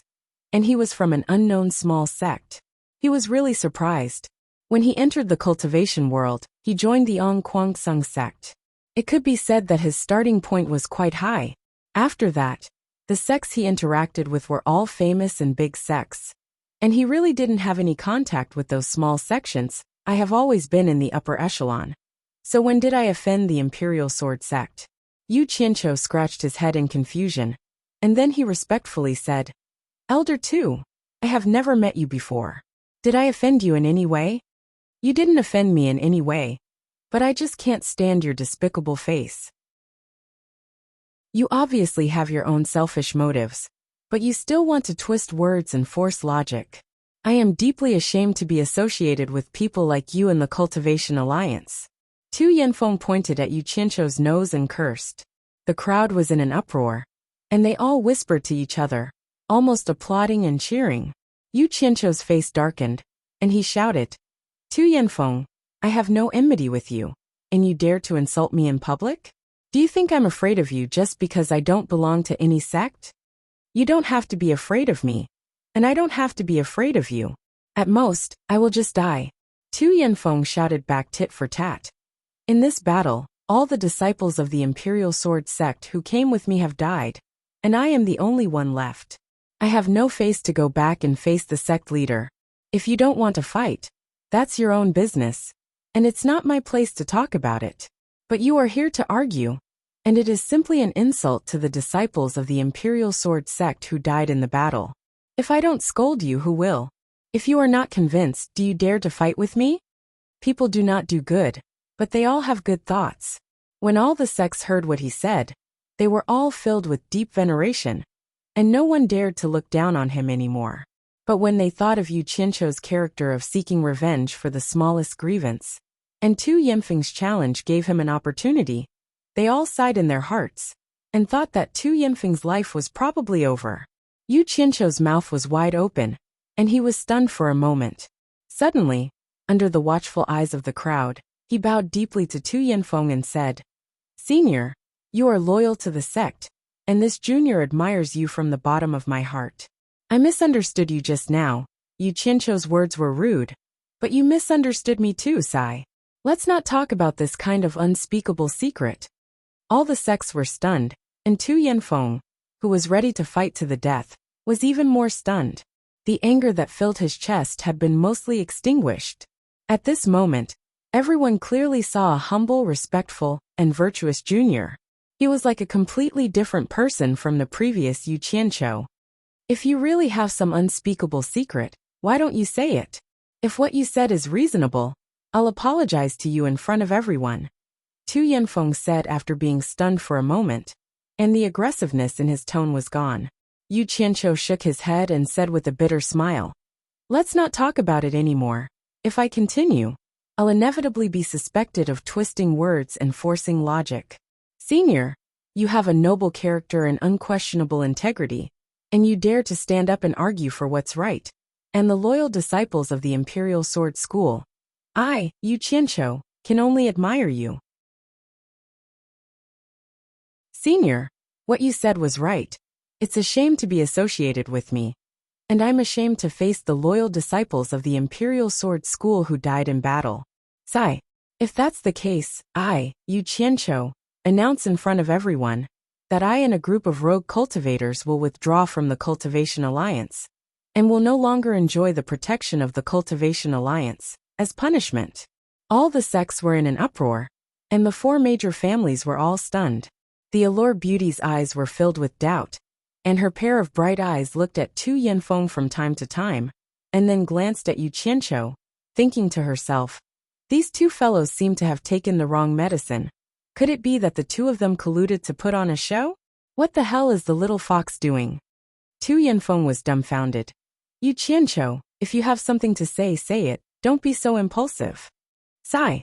My heart is towards the bright moon, but the bright moon shines in the ditch. Senior, you don't have to say any more.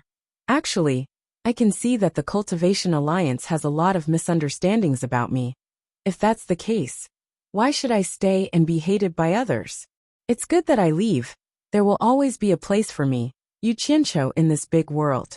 Whether I'm in the Cultivation Alliance or not, I'll support the Chinese cultivation world in the dark. My sincerity can be proven by the sun and the moon, Yu Qianqiu said, a little disheartened.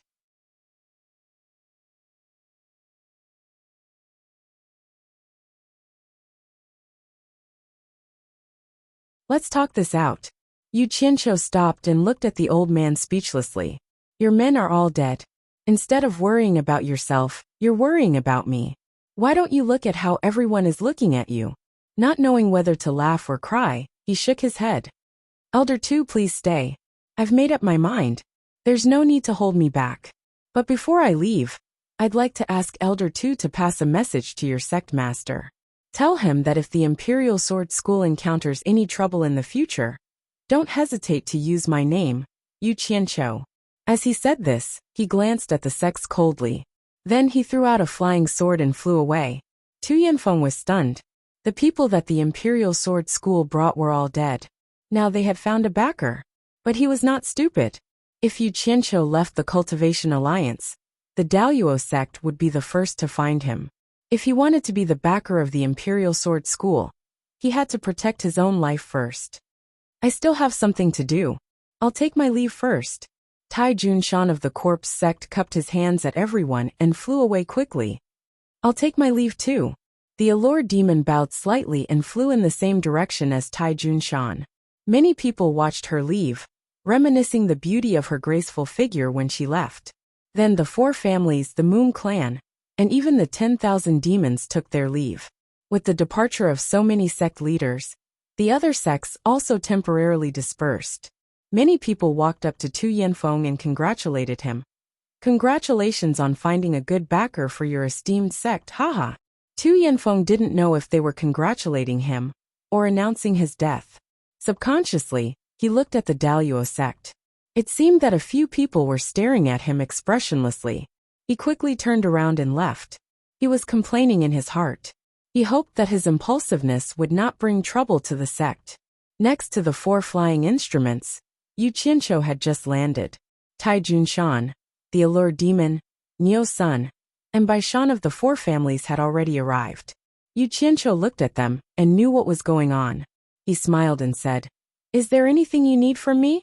Niu Sun's cultivation was the highest among them, and he had no scruples.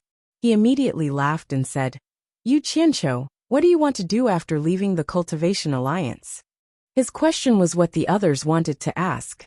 Yu Qianqiu smiled faintly and said, "Thank you for your concern, senior. I can go anywhere. It's not a bad idea to wander around." Niu Sun nodded and said, "Palace Master Bu sent me a message, saying that she has an appointment with you. She also asked me to tell you that the 10,000 demons are waiting for you. I will go to the 10,000 demons in a few days to fulfill the appointment with Palace Master Bu. I hope Senior can help me inform her in advance." Haha, that's great. Then it's settled. I won't disturb you anymore. Goodbye. Niu Sun was straightforward. He didn't say anything else, and quickly left after looking at them. Yu Qianqiu sent Niu Sun off with cupped hands, and looked at Tai Junshan. "I, Yu Qianqiu, am a man of my word. I will always remember what Elder Tai said. I will give you an answer within a month. There's no need to be anxious." Tai Junshan wanted to say something but stopped. He looked at everyone present and nodded slowly. "In that case, I won't disturb you anymore. Goodbye." After he left, Hua Rui from the Moon Clan asked, "Yu Qianqiu, my clan leader has something to discuss with you. Can you come to the Moon Clan again?" "Haha. Ze is going to the Moon Clan to admire the moon. I will find time to go with her as soon as possible." Seeing that he was so sensible, Hua Rui nodded and smiled. "I won't disturb you anymore." Then she also left. Once Hua Rui left, Yu Qianqiu immediately said to Bai Shan and the others, "I will be making a trip to the Wu clan in the next few days. This isn't a good place to talk. You all have to be careful." This short sentence already reflected the difference between the four great clans and the top three. Bai Shan and the others saw that he dealt with everyone so quickly and thought that he must have something to do. So they cupped their hands and said, "Take care, sir." Then they all left. "Hey, what do you mean by this is not the place to talk? Are you afraid that I am here?" The allure enchantress pouted. Yu Qianqiu had a headache as soon as he touched her. He smiled bitterly. I don't dare. Then he walked into the flying ritual implement. The allure enchantress didn't stand on ceremony and followed him in like it was her own home. Once she reached the back cabin, she found that Ziyi wasn't there. She asked curiously, Huh? Where is Ziyi? She is always by your side. Did you send her to do something bad again? Of course, Yu Qianqiu wouldn't tell her what Ziyi was doing. He slowly lay down on the comfortable chair and said helplessly, Should I call you Palace Lord Yi, Chief Yi, or Masteress now? Looking at the man in front of her, the allure enchantress was slightly absent-minded. In the past, she caught him like a little chick. Then he timidly used her. Now he was so calm in front of her. As his status in the cultivation world rose, he was no longer the same as before. He indeed had the right to look down on her. Hearing that, the allure enchantress gently bit her red lips and hid the disappointed expression on her face. She smiled charmingly and sat on the armrest of the chair. She said, You little fox, when you used me, you called me Masteress more than anyone else. Are you going to change your way of addressing me now? Then, she lowered her head and whispered in Yu Qianqiu's ear. Since you want to change your way of addressing me, I think you won't care about calling me Palace Lord or Chief Yi now. Why don't you just call me by my name? Call me Yi-kun. She said the last sentence in an enchanting voice that could make people feel ecstasy. Let's get back to the topic. Why are you looking for me? Yu Qianqiu slightly tilted his head and broke away from the peerless beauty's breath beside his ear. He refused to dwell on this issue. Otherwise, he was afraid that there would be a problem. What a man with a heart of steel! The allure enchantress poked his forehead with her slender finger. She got up and turned around to face him. She asked, Is Tu Yanfeng someone you arranged to deliberately put on a show with you? I didn't even know him before. How could I put on a show with him? Then should I boldly guess that Tu Yanfeng and the Imperial Sword School are going to be in big trouble? Why? According to your usual style, he pointed at your nose and scolded you in public. How could you let him go? The allure enchantress covered her mouth and laughed. The past is the past, and the present is the present. How can one not be flexible when dealing with people? This is not what a man should do. What's more? Yu Qianqiu slowly turned his head and stared at the allure enchantress. He said indifferently, Do you think that I, Yu Qianqiu, need to rely on an unknown Tu Yanfeng to fight for fame with my current reputation?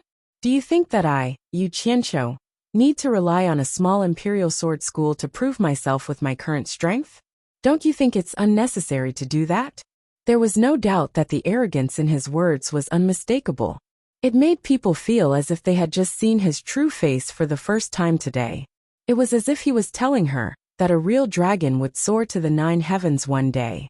The allure enchantress was stunned. After a while, she asked in a muffled voice, What's your plan from now on? Are you going to hide for a few years and not see anyone again? I seem to have already answered this question, Neo, son of the 10,000 demons. Why do you still ask? Yu Qianqiu said coldly. The allure enchantress's expression was unpredictable. She bit her red lips and remained silent for a while. Finally, she sighed and said, I have a hunch that you're going to a very far place for your sudden decision to leave the Cultivation Alliance. I wonder when we can meet again. If it's fated, we will naturally meet again. Yu Qianqiu's tone was still cold and emotionless. The allure enchantress's face stiffened. She nodded and forced a smile. That's right. If it's fated, we will naturally meet again. If that's the case, I won't disturb you anymore. Then she left leisurely. After she left, Yu Qianqiu was alone. He lay there silently for a while. Then he stood up and stood at the window. He looked at the transparent crystal outside and murmured to himself, I'm not stupid. How could I not understand what you're thinking? But can I really cross that line? In fact, you're the same as me. We're both hesitating.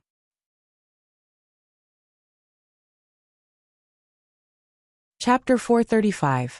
He transferred to another flying artifact that was on alert.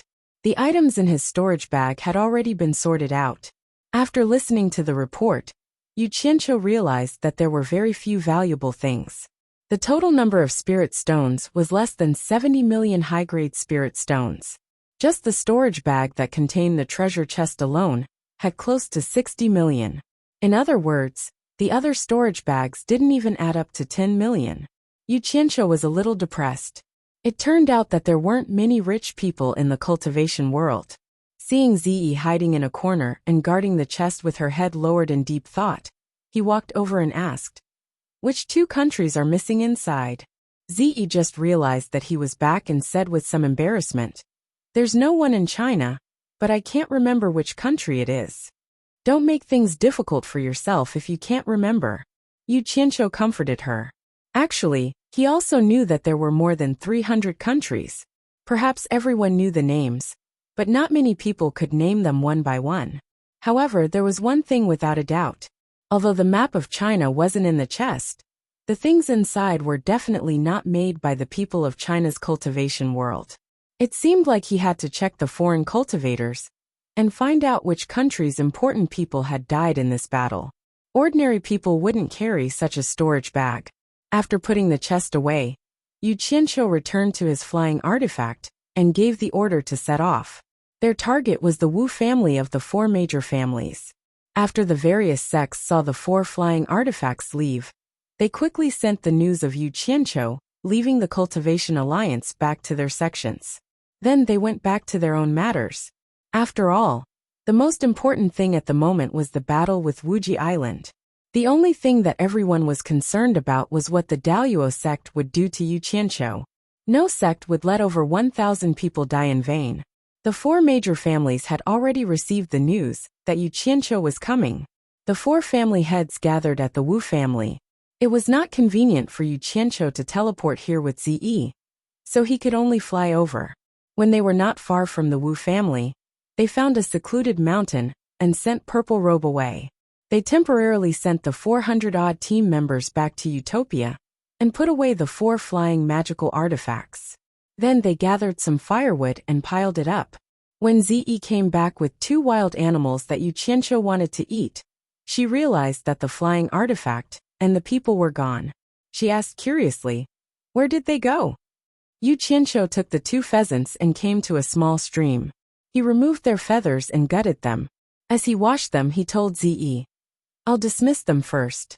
I'll gather them again when I need them. Otherwise, I would have to pay a large sum of money to them every day. I can't take it." After all, Ziyi had been out for a long time. Her way of thinking was more or less enlightened. She wasn't as easy to guess as she used to be. After looking around, she said doubtfully, "I wasn't far from here just now. Why didn't I notice anything when so many people left?" "They have their own stealth methods.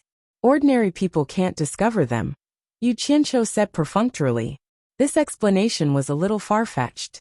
With Ziyi's cultivation, it was impossible for her not to notice such a huge commotion. Ziyi's pretty face turned cold. She asked unhappily, "Yu Qianqiu, are you hiding many things from me?" "What can I hide from you? What benefits do I get from hiding them from you?" Yu Qianqiu said without revealing any flaws. He carried the 2 bare-chested pheasants and walked to the pile of firewood that he had prepared. With the point of his finger, he started a fire.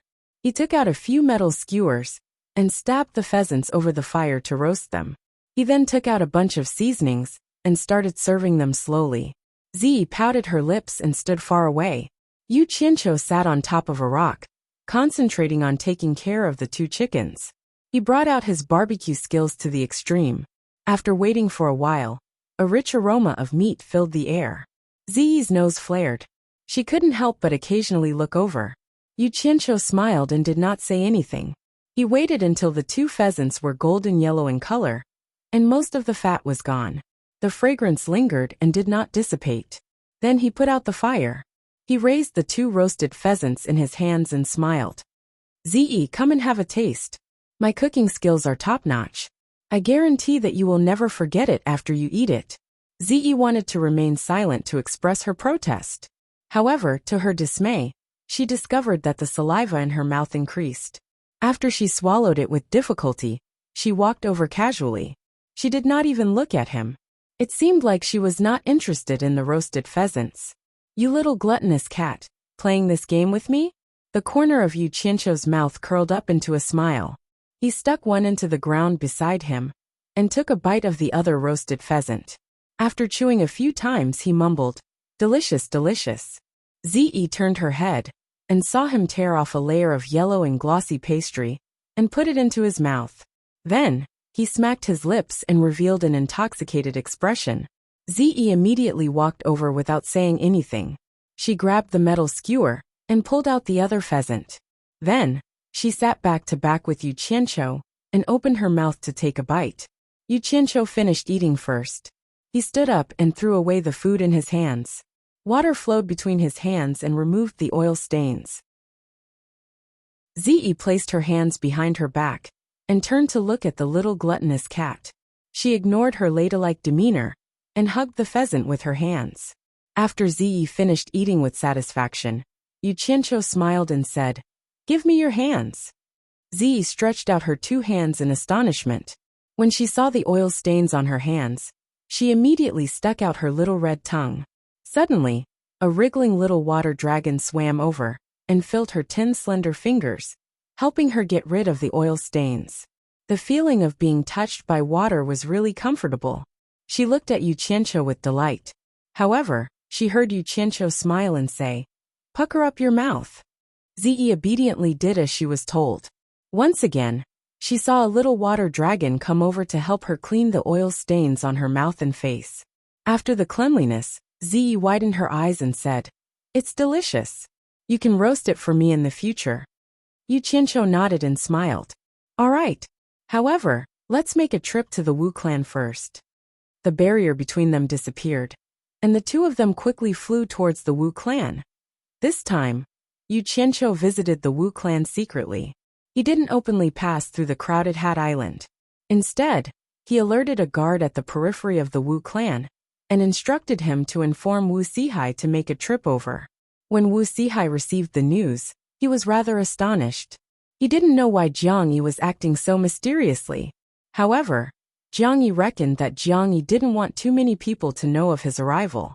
Jiang Yi cooperated and didn't alert anyone else. He only brought the other 3 clan heads over. The few of them met in a deep mountain forest outside of the Wu clan. The 4 clan heads wanted to see that group of rogue cultivators, who were famous in the cultivation world, but they only saw 2 of them. They were a little regretful, but they didn't say anything. After exchanging conventional greetings, Yu Qianqiu smiled indifferently and said, "I didn't come here for anything else. I just want to tell everyone that I will be making a trip back to the demon region.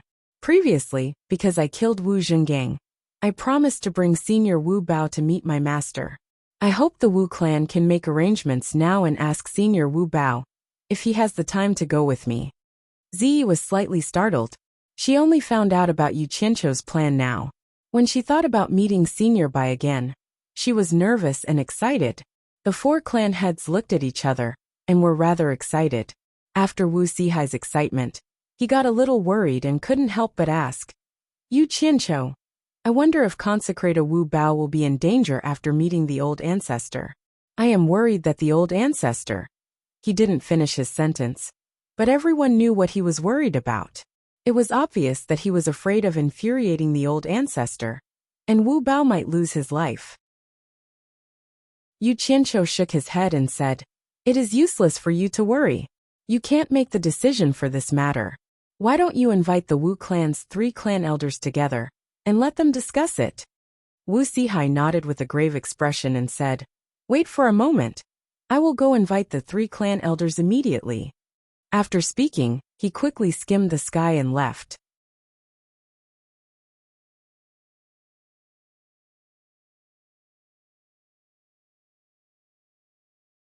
Chapter 436. When Wu Sihai returned, Wu Bao and the other 2 clan elders were nowhere to be seen. Wu Sihai's answer was that the 3 clan elders might have gone out, so they might not be able to visit the ancestor in the demon domain for the time being. The Bai, Jing, and Tan clan heads looked at each other thoughtfully, but didn't say anything. How could the 3 clan elders just disappear like that? It was more likely that they were afraid of meeting Bai Changchun. This was equivalent to indirectly telling Wu Lixue that they couldn't go.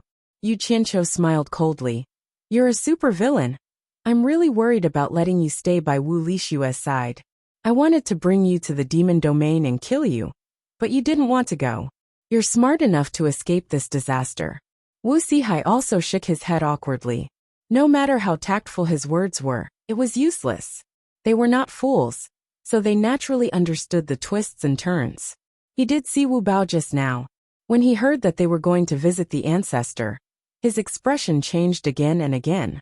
Wu Bao gritted his teeth and agreed to come, but was stopped by Wu Zhen at the crucial moment. Wu Zhen only said one sentence. Wu Bao, I'm afraid you'll be in danger this time. After all, our surname is not Bai. Listen to me, let's end this matter here. The atmosphere between them was a little strange. Wu Sihai changed the topic. Yu Qianqiu, aren't you going to see Shui Air?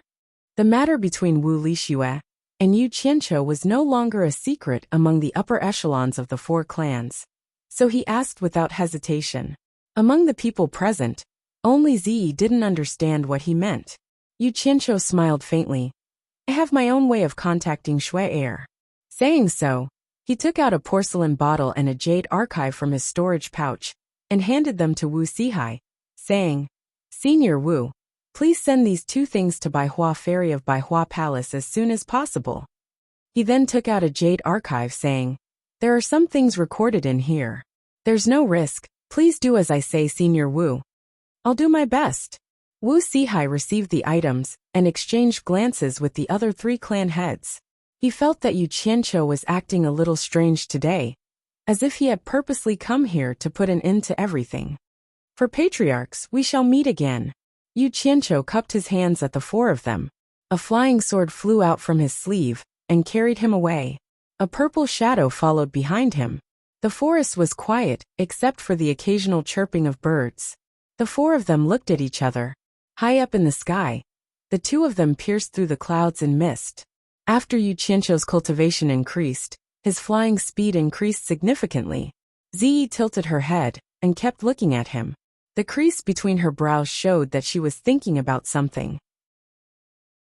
Ever since she got together with Yu Qianqiu, she found that she couldn't figure out any of Yu Qianqiu's behaviors. It was beyond her understanding, so she began to learn to think slowly, so that she wouldn't always feel confused. But it was really hard to figure it out. The more he thought about it, the more confused he felt. The thing you gave to the Wu family's patriarch just now, what did you ask him to do for you? Ziyi sadly realized that she might really be a little stupid. She couldn't figure it out, so she could only ask. Just a small matter. Yu Qianqiu answered perfunctorily. In his impression, this woman was a simple-minded person. Talking to her was just nonsense. She just needed to order her when she needed something. Liar. Ziyi protested strongly. Her pretty face turned cold again. Yu Qianqiu chuckled, turned his head and said, Don't think about this first. Better think about what my master will ask you after you see him. Ah. Ziyi suddenly panicked. She asked carefully, What will Senior Bai ask me? If he asks me what I've done, how am I supposed to answer him? Let me think. Yu Qianqiu muttered to himself. After you came out, you seemed to eat more. You didn't do anything else. No. Ziyi yelled and interrupted. You can't say that I ate. But I can't lie to my master. Yu Qianqiu frowned. Ziyi was stunned. She really couldn't lie to Senior Bai, whom she admired the most. Thinking about it carefully, he sadly realized that he seemed to eat more often. It seemed that as long as he was free, he would rarely stop eating. Then what should I do? Senior Bai asked me to help you with something, but I only cared about eating. If Senior Bai finds out about this, how will he look at me? Ziyi grabbed her hair and looked around blankly. She felt like she was about to collapse. She seemed to regret not being able to control her mouth. Will he kill me in anger? No. Ziyi said.